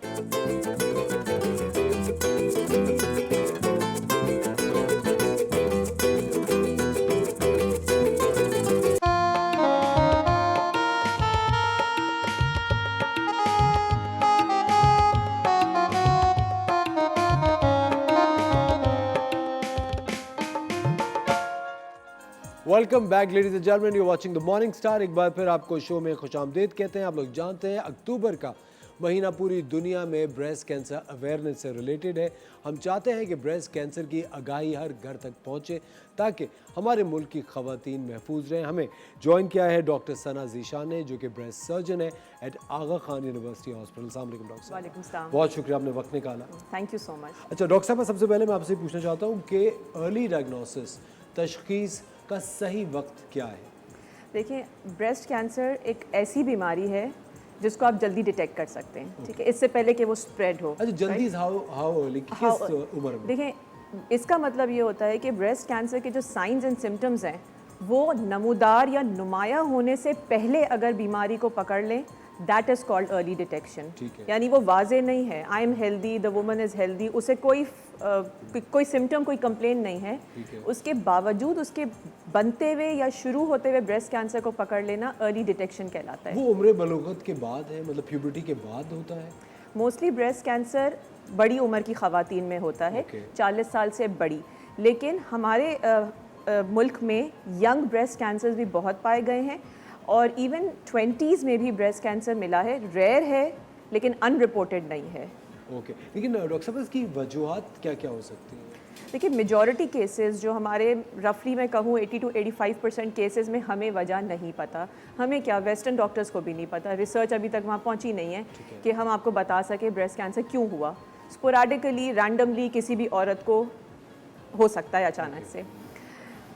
अब हमारे मुल्क में ज़्यादा हमें मिल रहे हैं हेरिडिटरी ब्रेस्ट कैंसर, यानी वो कैंसर जिनकी जेनेटिक म्यूटेशन या जीन्स की ख़राबी की वजह से ब्रेस्ट कैंसर हो रहे हो, जो ख़ानदान में चल रहे होते हैं, माँ, खाला, बहन, नानी, दादी को।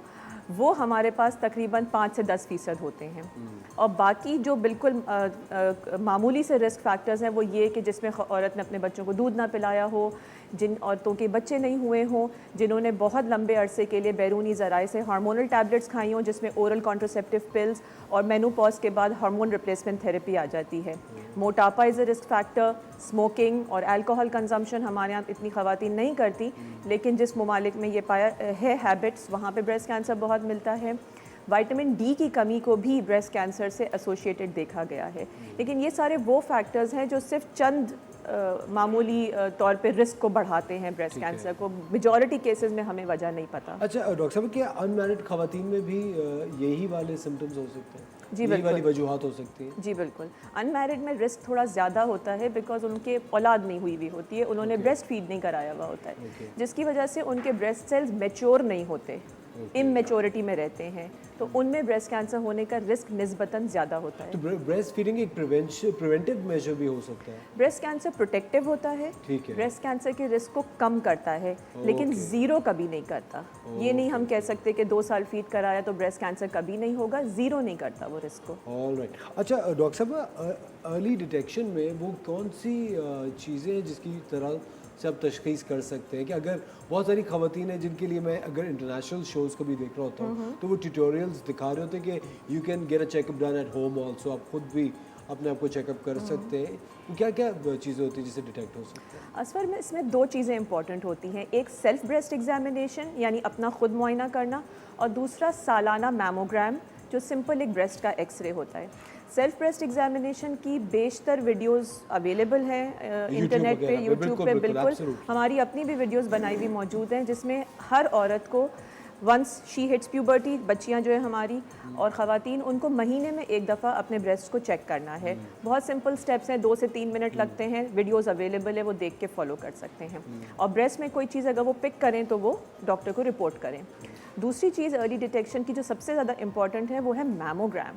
दैट्स अ सिंपल ब्रेस्ट का एक्सरे। इसमें कोई रिस्क, कॉम्प्लिकेशन, कोई साइड इफ़ेक्ट्स नहीं होते, सिंपल एक्सरे होता है जिसमें लाइक आई सेड अर्लियर कि ब्रेस्ट कैंसर की जो बिल्कुल शुरुआती तब्दीलियाँ होती हैं जो हाथ से महसूस नहीं हो रही होती ना डॉक्टर ना पेशेंट को, वो पिक हो जाती हैं। तो ये अर्ली डिटेक्शन कहलाता है। एक बहुत ही फजूल सा सवाल है, एक बहुत बड़ा मिथ है, आपको भी हंसी आएगी। लोग कहते हैं कि एक्सरे कराने से कैंसर हो जाता है। नहीं, कोई सवाल स्टूपिड नहीं होता, ये बहुत अहम सवाल है and I am so glad you asked it.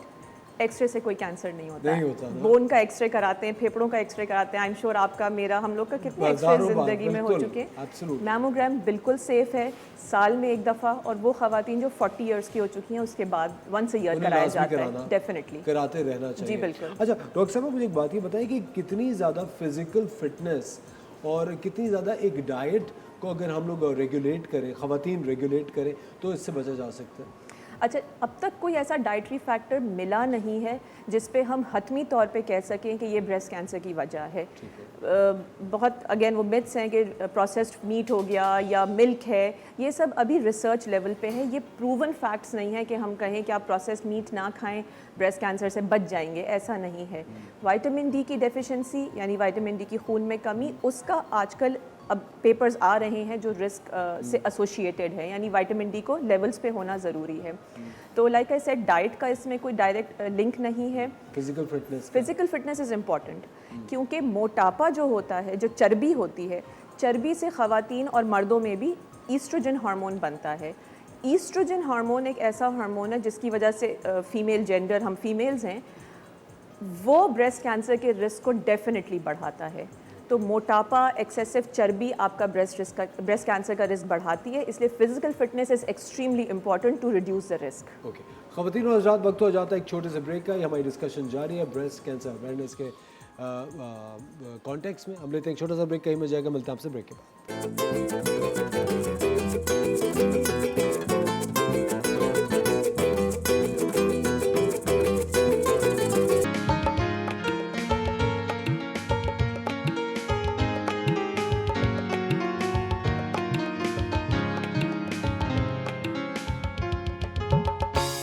Welcome back ladies and gentleman, you watching the morning star. एक बार फिर आपको शो में खुशामदीद कहते हैं। आप जानते हैं अक्टूबर का महीना जो अक्टूबर है उसको पिंक टोबर कहा जाता है, क्योंकि अक्टूबर जो है पूरी दुनिया में ब्रेस्ट कैंसर अवेयरनेस की आगाही देता है। और हम यही चाहते हैं कि ख़वातीन अपना सालाना मैमोग्राम कराएं, एक्सरेज कराएं, ताकि तशख़ीस बर वक्त अगर की जाए तो इस बीमारी से आपको बचा सकती है। हमें ज्वाइन किया है दो ब्रेस्ट कैंसर सर्वाइवर्स ने। हमारे साथ हैं नौशाबा मुराद साहिबा। Hello, how are you ma'am? Fine thanks. और हमारे साथ हैं समरा ज़ीशान। सबसे पहले मैं नौशाबा मैम से पूछना चाहूँगा, नौशाबा मैम, आपके अर्ली सिम्टम्स क्या थे? माशाल्लाह, you are a survivor, you have defeated cancer. ये बहुत बड़ी 30 years 30 years, Yes. 30 साल पहले ही तशखीस की हुई। please but I have an interesting story that I don't check myself or anything. There was not much awareness उन दिनों में, तो किसी कुछ नहीं करते थे। मैं सो रही थी, 22 रमज़ान था, मुझे रात को ख्वाब में आया, एक साहब आए मेरे ख्वाब में और उन्होंने मुझे बताया आपको कैंसर है। मैं बोलने लगी नहीं है, मुझे कैंसर नहीं हो सकता। उन्होंने कहा आपको कैंसर है। मैंने कहा नहीं है मुझे। उन्होंने मेरा हाथ उस जगह पे रखा और मैं उठ गई चिल्लाते हुए, मुझे कैंसर नहीं, हम झूठ बोल रहे हैं। मेरा हाथ उस लम्प पे था, उससे पहले मैंने देखा ही नहीं था। एंड 22वां रमज़ान था, तो मैं अपनी भाभी के पास गई नेक्स्ट रूम में। I was very friendly with her. I told her check me, she said you have a lump. ऐसे बताना नहीं, 8 दिन निकल जाए then will go for a checkup. So that's how I knew कि I had cancer, because I was already told and I was prepared. Then I did go for a checkup, and on the first day only, the Dr. Shaista checked me, and she said, she told my sister, don't tell her, I think it is. My biopsy was done the very same day. So she told her, I think she has cancer. Let's wait for the results. I already knew, so I prepared myself already. So that it saved me, and that saved me. And then following, then I had my surgery. And ma'am, at what stage was it diagnosed? The lump was very big, they couldn't save it. That's why I had a mastectomy done. So she told me, I was very young at that time, so she said, we'll have to do mastectomy. I said, go ahead, if it saves my life, go ahead. Absolutely. So I had mastectomy. Dr. Shaista was a very good doctor. She looked after me, she took care of me. I was 3 days in the hospital. It was like having a party in the hospital. I had all my friends all the time, and Dr. Shaista never stopped anyone coming. So Ma'am, I think most of the people who have defeated cancer, I think willpower has definitely played a vital role Yeah, in it. but I think you then- need to have your mental health intact as well. Yeah, think I had you- my friends around me, I had my family, I had my relatives. My relatives, we are very close. So I had everybody's prayers. I wasn't frightened at all. And ma'am, it's been almost 30 years So now. almost 30 years now. Fantastic. Yeah. And for me, I have learned that just have faith in God Absolutely. and go on with your life. Absolutely, absolutely. I'm enjoying life. Excellent, excellent. It shows pretty well. Thank you, thank you. Absolutely. अच्छा, समरा हमारे साथ है. समरा, आपसे पूछना चाहूँगा, you are a very young lady. आप मुझे एक बात बताएं, समरा, आपको early signs आपके क्या थे और आपकी स्टोरी क्या रही? मेरी जर्नी मैं कहूँगी कि मुझे कैंसर हुआ था 9 साल पहले, ठीक है, और मेरी जर्नी में मीडिया का एक बड़ा अहम रोल है, बिकॉज़ ये इतने सारे जो अवेयरनेस सेशंस आते हैं कि डू ब्रेस्ट सेल्फ एग्जामिनेशन, लोगों को पता भी नहीं है. हम एड्स देखते हैं, हम बिलबोर्ड्स देखते हैं, we really don't do that. But 9 years back, I was expecting my second child and I was 8 months pregnant. I just randomly checked my breast. I was like, okay, just let's see. They are saying that you should examine your breast. And I examined and there was a lump.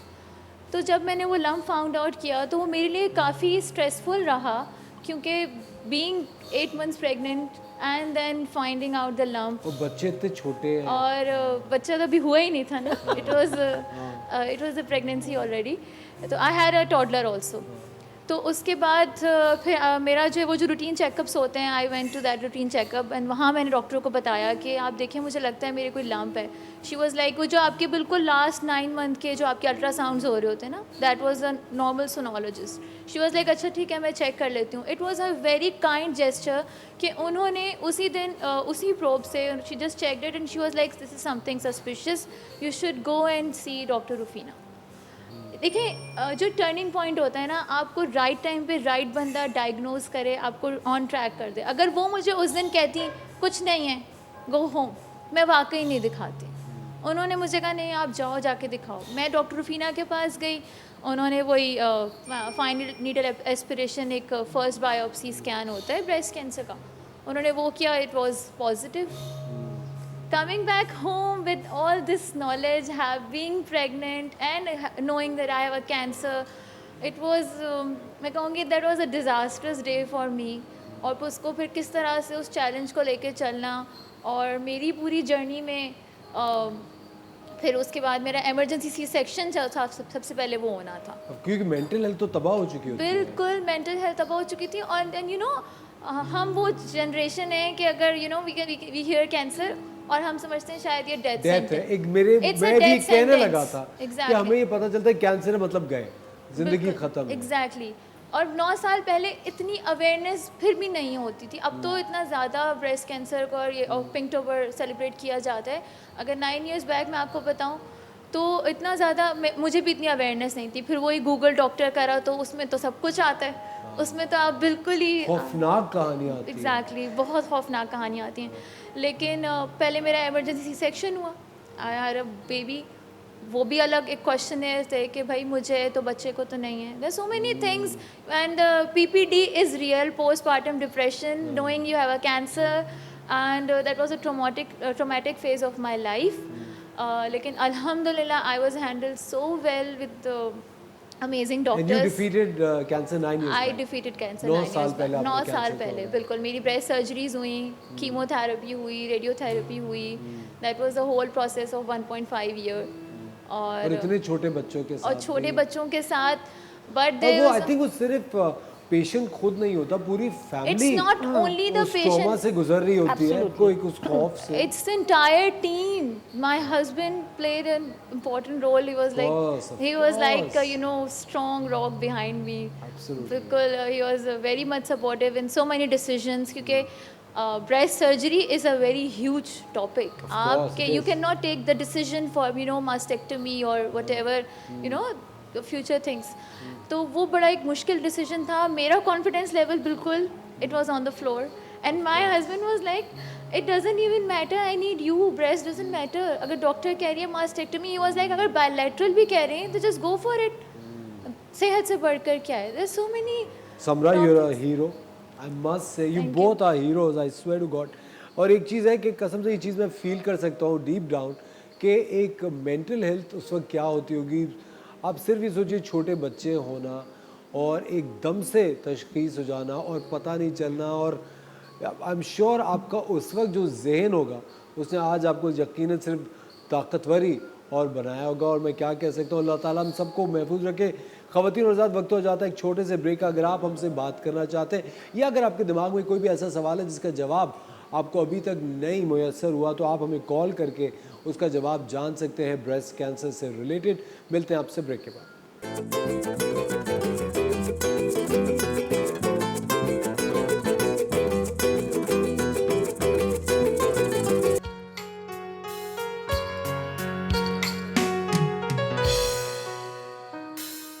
Doctors ऐसे होते हैं ना। Welcome back ख़वातीन और हज़रात, आप देख रहे हैं द मॉर्निंग स्टार। एक बार फिर आपको शो में खुशामदीद कहते हैं। आप तक आज आगाही पहुंचा रहे हैं ब्रेस्ट कैंसर से रिलेटेड।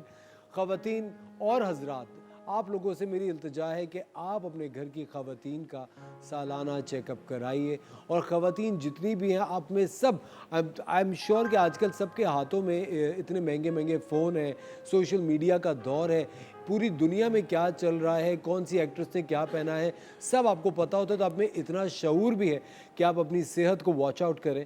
और आई थिंक हर तरफ क्लिनिक्स मौजूद हैं जो कि मैमोग्राम करते हैं। और आप लोग प्लीज़ अपना इलाज, जो आई थिंक एहतियात इलाज से बेहतर है, तो ये वक्त है एहतियात करने का। और तशख़ीस अगर बर वक्त हो तो आप इस प्रॉब्लम से बच सकते हैं। उमर साहब से मैं बात करूँगा। उमर साहब, आप दूसरा बता रहे थे कि बहुत सारे मिथ्स और टैबूज़ हैं। कौन से ऐसे मिथ्स और टैबूज़ आपने फेस किए जो आपको लगा कि यार ये तो दिस इज़ रिडिकुलस? देखिए, अभी जैसे ये जो हमारा सदर्न पंजाब है, रहीम यार खान की बेल्ट, यहाँ पे हम अवेयरनेस कैंपेन रन कर रहे थे, तो सराइकी बेल्ट। सराइकी बेल्ट। अब वहाँ पे ये माना जाता है कि इस औरत ने कोई ऐसा गलत काम किया जिसकी वजह से उसको ब्रेस्ट कैंसर हो गया, और इसकी वजह से ख़वातीन अगर डायग्नोज हो भी जाए तो वो उसको छुपा लेती हैं। अच्छा, हम इंटीरियर सिंध में देखते हैं कि वहाँ पे इसको ब्लैक मैजिक के साथ जो है जादू के साथ जो है वो किया जाता है। और इस दौर में जबकि मेडिकल साइंस इतनी तरक्की कर गई है, अभी भी हम और ये फिर भी ये तो छोटे शहरों की बात है, बड़े शहरों में भी अच्छा बहुत सारे केसेस में हम देखते हैं कि फैमिलीज़ जो हैं वो इसलिए छुपा लेती हैं कि उनको ये लगता है कि जी बेटियां जो हैं उनकी शादी नहीं हो पाएगी, वो शायद लोगों को लगेगा कि जी अगर एक बेटी को है तो वो बाकी बेटियों को भी है। तो अभी मतलब ये लेकिन एक अच्छी चीज़ ये है कि देखें, जो समरा की जो स्टोरी है ये एक हमारे लिए बड़ी खुशाइन बात है कि देखें जो ये 20 साल का हमारा जो अवेयरनेस का जो एक मैसेज है और मीडिया के थ्रू कैंपेन है कि ये एक सिर्फ ऐसी स्टोरी है जिन्होंने मीडिया पे देखा और उसके बाद उन्होंने फ़ौरन डॉक्टर से रब्ता किया और आज माशाल्लाह वो सर्वाइव कर रही हैं, वो एक हेल्दी लाइफ अपने बच्चों के साथ, अपने शौहर के साथ ज़िंदगी गुजारी है। तो ये एक बड़ा पॉजिटिव मैसेज है, क्योंकि ये भी ख़वातीन बहुत सारे केसेस में ख़वातीन अपने हस्बैंड को नहीं बताती कि उनको लगता है कि नहीं जी वो पता नहीं हस्बैंड छोड़ देगा या दूसरी शादी कर लेगा। तो ये सारी चीज़ें जो हैं अनफॉर्चुनेटली ये साथ इस सारे इशू में बहरहाल इसको थोड़ा सा डिफ़िकल्ट कर देती है। फिर again we are a patriarchal society, तो वो जो पेट्रियार्कल माइंडसेट है अनफॉर्चुनेटली औरत से रिलेटेड बात और फिर औरत की सेक्सुअलिटी से रिलेटेड जब भी कोई बात आती है तो वो उस इशू को बहुत अंडर द कार्पेट रखते हैं। बिल्कुल। अच्छा, बड़े शहरों में तो चलें, फिर आप देखें छोटे शहरों में तो जहाँ पे वो एक अभी भी पोलियो का कतरा पिलाना जहाँ पे लेडी हेल्थ वर्कर के थ्रू भी शायद वो इतना एक चैलेंज है, तो आप सोचें कि वहाँ पे उस तरह की सोसाइटी में ब्रेस्ट कैंसर के बारे में बात करना या अगर किसी खातून को कोई सिम्टम फील हो तो वो कैसे जाए हॉस्पिटल, वो कैसे ये सब कुछ हो, वो और बड़ा चैलेंज बन जाता। बिल्कुल सही कह रहे हैं। अच्छा डॉक्टर साहब, आप मुझे बताएं अर्ली सिम्टम्स क्या होते हैं? क्या रैशेस पड़ जाते हैं या कोई इस तरह की कोई प्रॉब्लम होती है कि पता कैसे करें? ब्रेस्ट कैंसर का जो सबसे कॉमन सिम्टम है वो लंप है, यानी गुटली बनना। ठीक है, गुटली गांठ, वो कभी कभी पता भी नहीं चल रही होती, मेजॉरिटी ऑफ द टाइम्स पता नहीं चलती है। जो औरत है उसको बहुत सेंसिटिव होना होता है इस बात का कि ब्रेस्ट में जो भी चेंज हो ना वो कैंसरस चेंज हो सकता है। गुटली जब बनती है, जब तक औरत ना अपने ब्रेस्ट की अपीयरेंस और फीलिंग से वाकिफ़ ना हो तब तक वो उस डिफरेंस को आइडेंटिफाई नहीं कर सकती। जब भी एज़ पर हमें सेल्फ ब्रेस्ट एग्जामिनेशन का कहते हैं कि भाई फील करेंगे तो नॉर्मल पता होगा, नॉर्मल पता होगा तो एबनॉर्मल पिक होगा। तो गुठली या गांठ बनना जो है वो सबसे कॉमन सिम्टम होता है। इसके अलावा चमड़ी में तब्दीली, जिसमें चमड़ी पे ज़ख़म बन सकता है, चमड़ी पे गढ़ा पड़ सकता है, ब्रेस्ट का शेप ख़राब हो सकता है। अगर आपने कीनू देखा हो, ऑरेंज की स्किन कैसी होती है नुक्ते वाली, उस तरह का अपीयरेंस अगर ब्रेस्ट पे आ जाए नुक्ते नुक्ते की तरह, या डिम्पलिंग जिसे हम कहते हैं डिम्पल्स बन जाए, वो एक अलामत हो सकती है। निपल का अंदर की तरफ धंस जाना या टेढ़ा हो जाना या निपल पे ज़ख़म बन जाना, ये सारी अलामतें हैं। बगल में गुठली बनना भी ब्रेस्ट कैंसर की अलामत हो सकती है। यहाँ पे मैं बस एक और बात ऐड करना चाहूँगी, जहाँ ये सारी अलामतें ब्रेस्ट कैंसर की हैं, वहाँ ये कतई ज़रूरी नहीं कि ये सारी चीज़ें ब्रेस्ट कैंसर ही हों। बहुत सारी ब्रेस्ट की बेज़रर प्रॉब्लम्स, बेज़रर बीमारियां भी होती हैं जो इस तरह से प्रेजेंट कर सकती हैं। लेकिन इम्पॉर्टेंट ये है कि अगर एक फ़ीमेल अपनी ब्रेस्ट में कोई चेंज नोट कर रही है तो प्लीज़ फ़ौरन चेकअप कराएं, डॉक्टर के पास उसे इग्नोर ना करें। बिल्कुल सही बात है, इमीडिएटली। अच्छा, एक और चीज़ डॉक्टर साहब है कि अगर खुदा न खास्ता किसी खातून को कोई और पहले कैंसर हुआ हो और वो उससे सर्वाइव किया हो, तो क्या वो कहते हैं कि क्या ये कैंसर ब्रेस्ट के अंदर आ सकता है? जैसे जो लोग कहते हैं कि कैंसर कम्स बैक अगेन। अच्छा, किसी भी कैंसर, जो भी बॉडी पार्ट का कैंसर हो, उसमें रिकरेंस यानी बीमारी के वापस आने का रिस्क रहता है। ठीक है, जैसे फर्स्ट टाइम कैंसर हुआ, या सिंपल टर्म्स में अगर एक गाड़ी का एक्सीडेंट होता है तो इस बात की कोई गारंटी नहीं होती कि ज़िंदगी भर में कभी एक्सीडेंट उस गाड़ी का नहीं होगा। Same stands true for cancer. लेकिन जो कैंसर की सारी रेकमेंडेड ट्रीटमेंट है वो क्या करती है, वो रिकरेंस के रिस्क को कम कर देती है। ठीक है। अच्छा, अब आपका जो सवाल था कि क्या एक बॉडी पार्ट का कैंसर है वो ब्रेस्ट में जा सकता है, ऐसा प्रैक्टिकली पॉसिबल नहीं है कि अगर फेफड़ों में कैंसर हुआ तो वो ब्रेस्ट में आ गया, या ओवरीज का कैंसर ब्रेस्ट में चला गया। ब्रेस्ट का अपना कैंसर होता है, जिस्मानी बाकी इलाकों का अपना कैंसर होता है।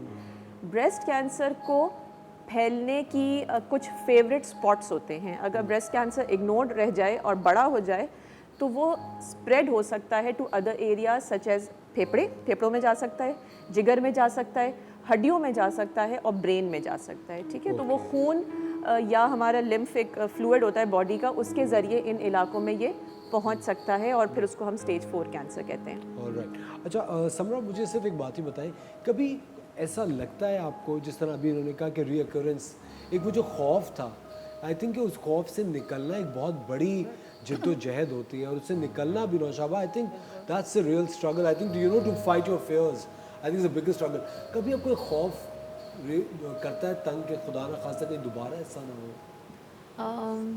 हाँ बिल्कुल, एक थॉट प्रोसेस में back of the mind, background में ही तो ये है।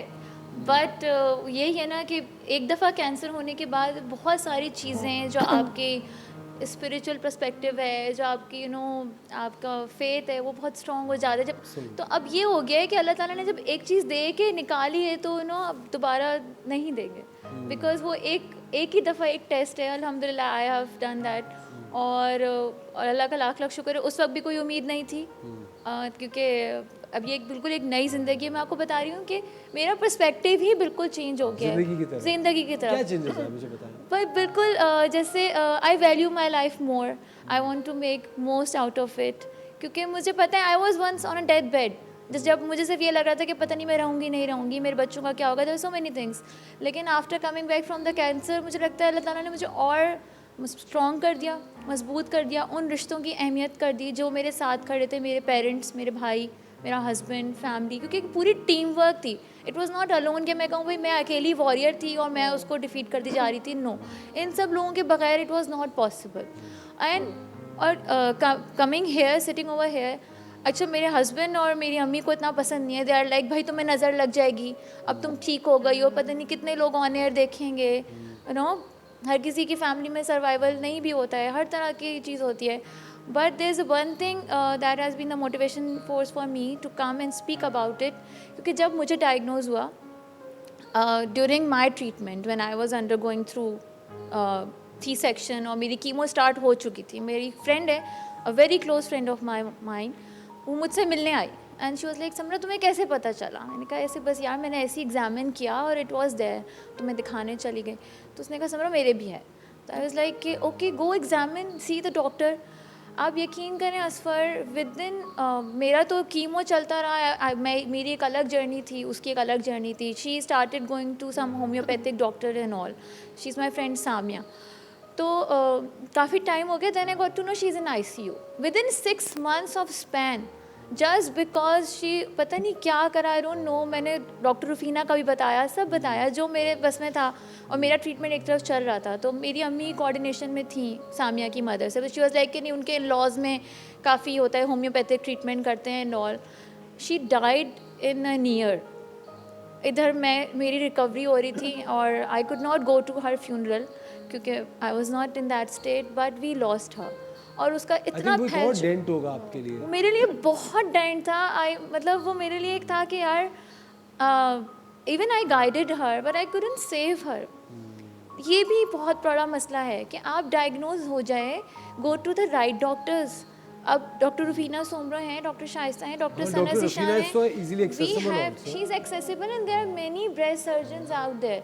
ये नहीं है कि आपने आइडेंटिफाई कर लिया, ब्रेस्ट सेल्फ एग्जामिनेशन तक आप गए, उसके बाद आपने कोई रॉन्ग डिसीजन ले लिया. I am here for my friend Samia. अगर आलिया आंटी आप देख रही हैं, Samia was very close to my heart. तो and she had a son also. She left her son behind.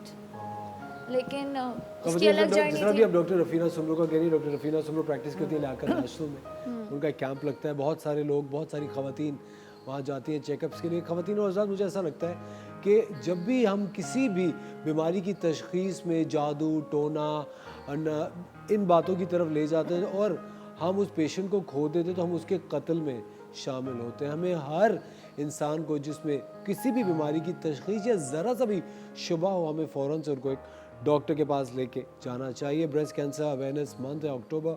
लेते हैं एक छोटा सा ब्रेक, मिलता है आपसे.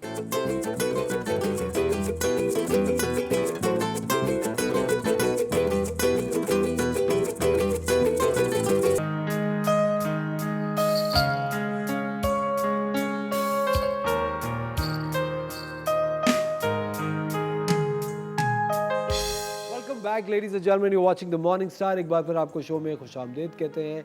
आज हम बात कर रहे हैं ब्रेस्ट कैंसर से रिलेटेड, और मैं यही चाहता हूं कि जितनी भी खवातीन और हज़रात, माएँ, बहनें, बच्चियां, सासें, जितना भी हमारा प्रोग्राम देख रही हैं, प्लीज़ बहुत कॉन्शियसली अपने घर की खवातीन को, और आप ख़ुद भी जाइए और अपना मैमोग्राम कराइए, डॉक्टर के पास जाइए.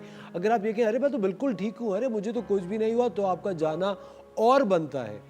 आप प्लीज़ जाइए, क्योंकि हर खातून को जाके अपना चेकअप कराना है. और एक अच्छी सी इवनिंग प्लान कीजिए अपने बच्चों के साथ, कहीं बाहर जाइए, खाना खाइए, मूवी देखिए, कुछ भी कीजिए, और रास्ते में 15-20 मिनट का जाके आप अपना चेकअप भी करा लीजिए. इसमें कोई भी ऐसी आर नहीं है. अपने आप को अच्छा रखना, अपने बारे में जानना बहुत ज़रूरी है. डॉक्टर साहब, मुझे एक बात ही बताएं, बहुत सारे लोग ब्लड टेस्ट वगैरह से भागते हैं, इन टेस्टों से भागते हैं. कभी कोई ऐसी चीज़ आपने कम अक्रॉस की हो जो आपको लगी कि आप क्या सोच रही हैं भाई, ये आप क्या सोच के आ गई हैं? एवरी सिंगल डे, रोज़ाना ऐसा एवरी सिंगल डे. असफर, जब आप क्लिनिक करते हैं, आपके जो भी पेशेंट जितने भी होते हैं, उसमें कोई ना कोई ऐसे होते ज़रूर हैं जो आउट ऑफ दिस प्लानट बात लेके आते हैं, और पे वाकई में बहुत मुश्किल होता है उन्हें कन्विंस करना. फॉल्स बिलीव्स जो होते हैं उनको ठीक करना बहुत मुश्किल होता है. बायोप्सी नहीं करानी, उससे पहले एक बहुत बड़ा एक काउंसलिंग सेशन करना पड़ता है बायोप्सी के लिए कन्विंस करने. फिर वो घर जाते हैं, नहीं वो पड़ोसी ने मना किया, उसने मना किया. अरे डॉक्टर तो बीमार डाल देते हैं. अरे तो अस्पतालों का बिजनेस है आपको बीमार डालना. बिल्कुल, एक मर्ज के साथ जाओ, दूसरे मसले निकाल देते हैं. और जिस तरह से समरा ने स्टेट किया, यही होता है कि अब माशाल्लाह समरा, नौशाबा आंटी, मेरे she is a very close relative of mine.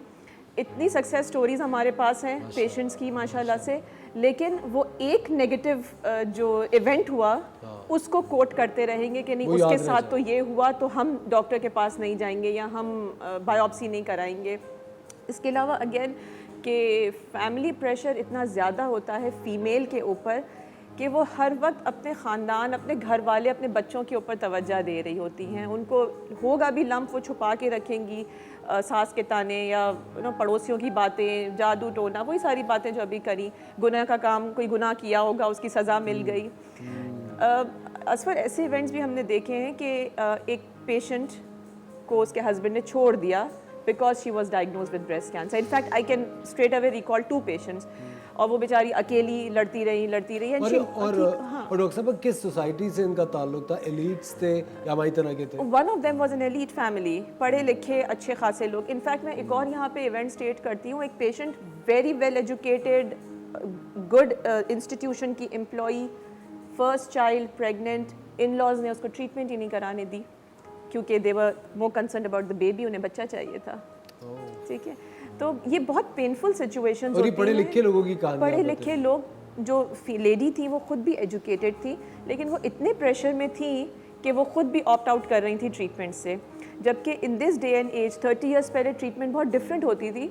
अब इतने एडवांस्ड मेथड्स आ गए हैं ट्रीटमेंट के कि हम जहाँ पर पॉसिबल होता है वहाँ बच्चे के साथ, मदर के साथ बेबी को भी सेव कर सकते हैं जहाँ पॉसिबल होता है. तो लेकिन वो एक्सेप्टेंस नहीं होती, डिनायल होता है, गॉड नोज क्या माइंड में चल रहा होता है, बहुत डिफ़िकल्ट होता है. एट टाइम्स ऐसा भी होता है because I had been going to OPDs for like years. तो 2 साल तक तो मैं कंसेक्टिवली जाती थी. And you know cancer patients do talk to patients कि भाई क्या हो रहा है, आपका क्या एक्सपीरियंस रहा. तो ये वाली स्टोरीज़ तो होती हैं कि यू नो हस्बैंड ने छोड़ दिया और इस टाइप की फैमिलीज़ होती हैं. तो अल्लाह का शुक्र है हम लोगों का family background, I would say कि I am blessed to have that family के यू नो कि उनके लिए मेरे साथ खड़े रहना ज़्यादा इम्पॉर्टेंट रहा. और दूसरा ये, there are people who come for surgery only, they do not come back for chemotherapy. ये भी एक टाइप के लोग हैं, वो कहते हैं कि हाँ सर्जरी करा ली अब ठीक हो गए. तो आई हैड सीन ये वाले लोग भी. तो मैं भी सोच रही थी कि हाँ ठीक है चलो ऐसा हो सकता है कि सिर्फ सर्जरी करा लूँ, कीमो नहीं करा लूँ. तो Azmina was like, Samra I don't expect this question from you. And I was consulting doctor Azmina Tajdin, she is my oncologist. तो शी वाज लाइक कि तुम्हें तो मैं पूरा घर तक छोड़ कर आऊँगी with on chemo with radio. उन्होंने कहा इट्स लाइक ये ऐसा चोर है जिसके लिए मैं इलेक्ट्रिक लॉक भी लगाऊंगी, मैं कैमरा भी लगाऊंगी, मैं कुंडी भी लगाऊंगी, बड़ा वाला ताला भी लगाऊंगी. बिल्कुल सही बात. So she give me you know oral medicine also. She kept me on 10 years oral medicine also. तो वो पूरा एक ट्रीटमेंट है. और समझा हमारी यही तो है कि अल्लाह ताला आपको, नौशाबा आपको हमेशा सेहतमंद रखे. आप इसी तरह अच्छी तरह हमारे शोज़ पे आती रहें और सब्जेक्ट्स पे भी बात करते हैं कि Naushaba, how did it change your life? It didn't change my life as such. I carried on with my life. I was very active, very energetic. By the way, I need to tell you one that 3 years after my surgery, I went for mammogram and they spotted they got some spots in it. Now the doctor told me, what do we do? Just we have to check this out. They didn't know whether it was calcium spots or it was cancer. So they sat on it, the panel sat on it for 1 month. They couldn't take a decision. Then one fine morning I rang up Dr. Shaista, it's been 1 month. She said, we can't take a decision, please come to the hospital. I went to the hospital, she said, you take the decision. You want to cut it, it will spread. If you don't cut it, we don't know what it is. So there and then I said, then cut. I don't have an option, so cut it. So I went back into the surgery. Alhamdulillah, it was nothing. It was calcium spots. That was 3 years after that. So it made me... But Noshaba, were you ever scared of it? Were you ever scared of... No, I was only scared that time when they had to check whether it was calcium or it was... That was the only time I really got scared. Naturally. Because the doctors were scared. Should we cut? Should we not? So I had to take that decision. But do you agree you came out stronger? Yeah. From the entire experience? Absolutely. I'm much stronger. I enjoy my life, in fact. Excellent, excellent. So, I think if you have faith in God, nothing can stop you. Absolutely. Absolutely. और ख़वातीन और हज़रात, वो बहुत सारे लोग जो कि अपने कभी भी डॉक्टर्स के पास जाते हैं तो वो ख़वातीन जो मेल डॉक्टर्स से बात करते हुए हिचकिचाती हैं या अनकंफर्टेबल होते हैं कि यार मेल अटेंडेंट्स होंगे या मेल डॉक्टर्स होंगे. पिंक रिबन एक अस्पताल लेकर आ रहा है जो कि एक फ़ीमेल लेड हॉस्पिटल होगा विद फीमेल डॉक्टर्स, जहाँ पे ख़वातीन बिला झिझक जाके अपने चेकअप्स करा सकती हैं। और कब से हॉस्पिटल ऑपरेशनल है?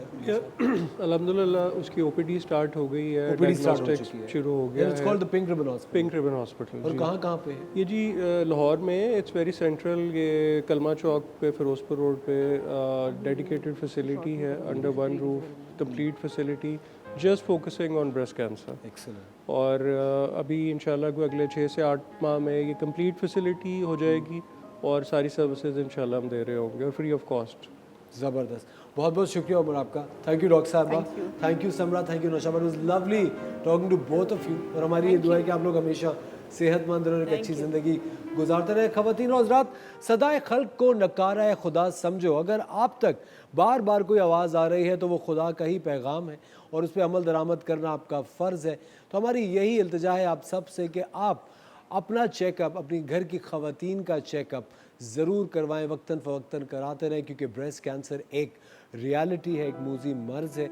और अगर बर वक्त तशख़ीस हो तो आप भी इनकी तरह कैंसर को डिफीट कर सकते हैं। बहुत बहुत शुक्रिया द मॉर्निंग स्टार देखने के लिए। कल सुबह फिर आपके साथ होंगे एक शानदार से शो के साथ। अपना ख्याल रखिएगा। खुदा हाफ़िज़।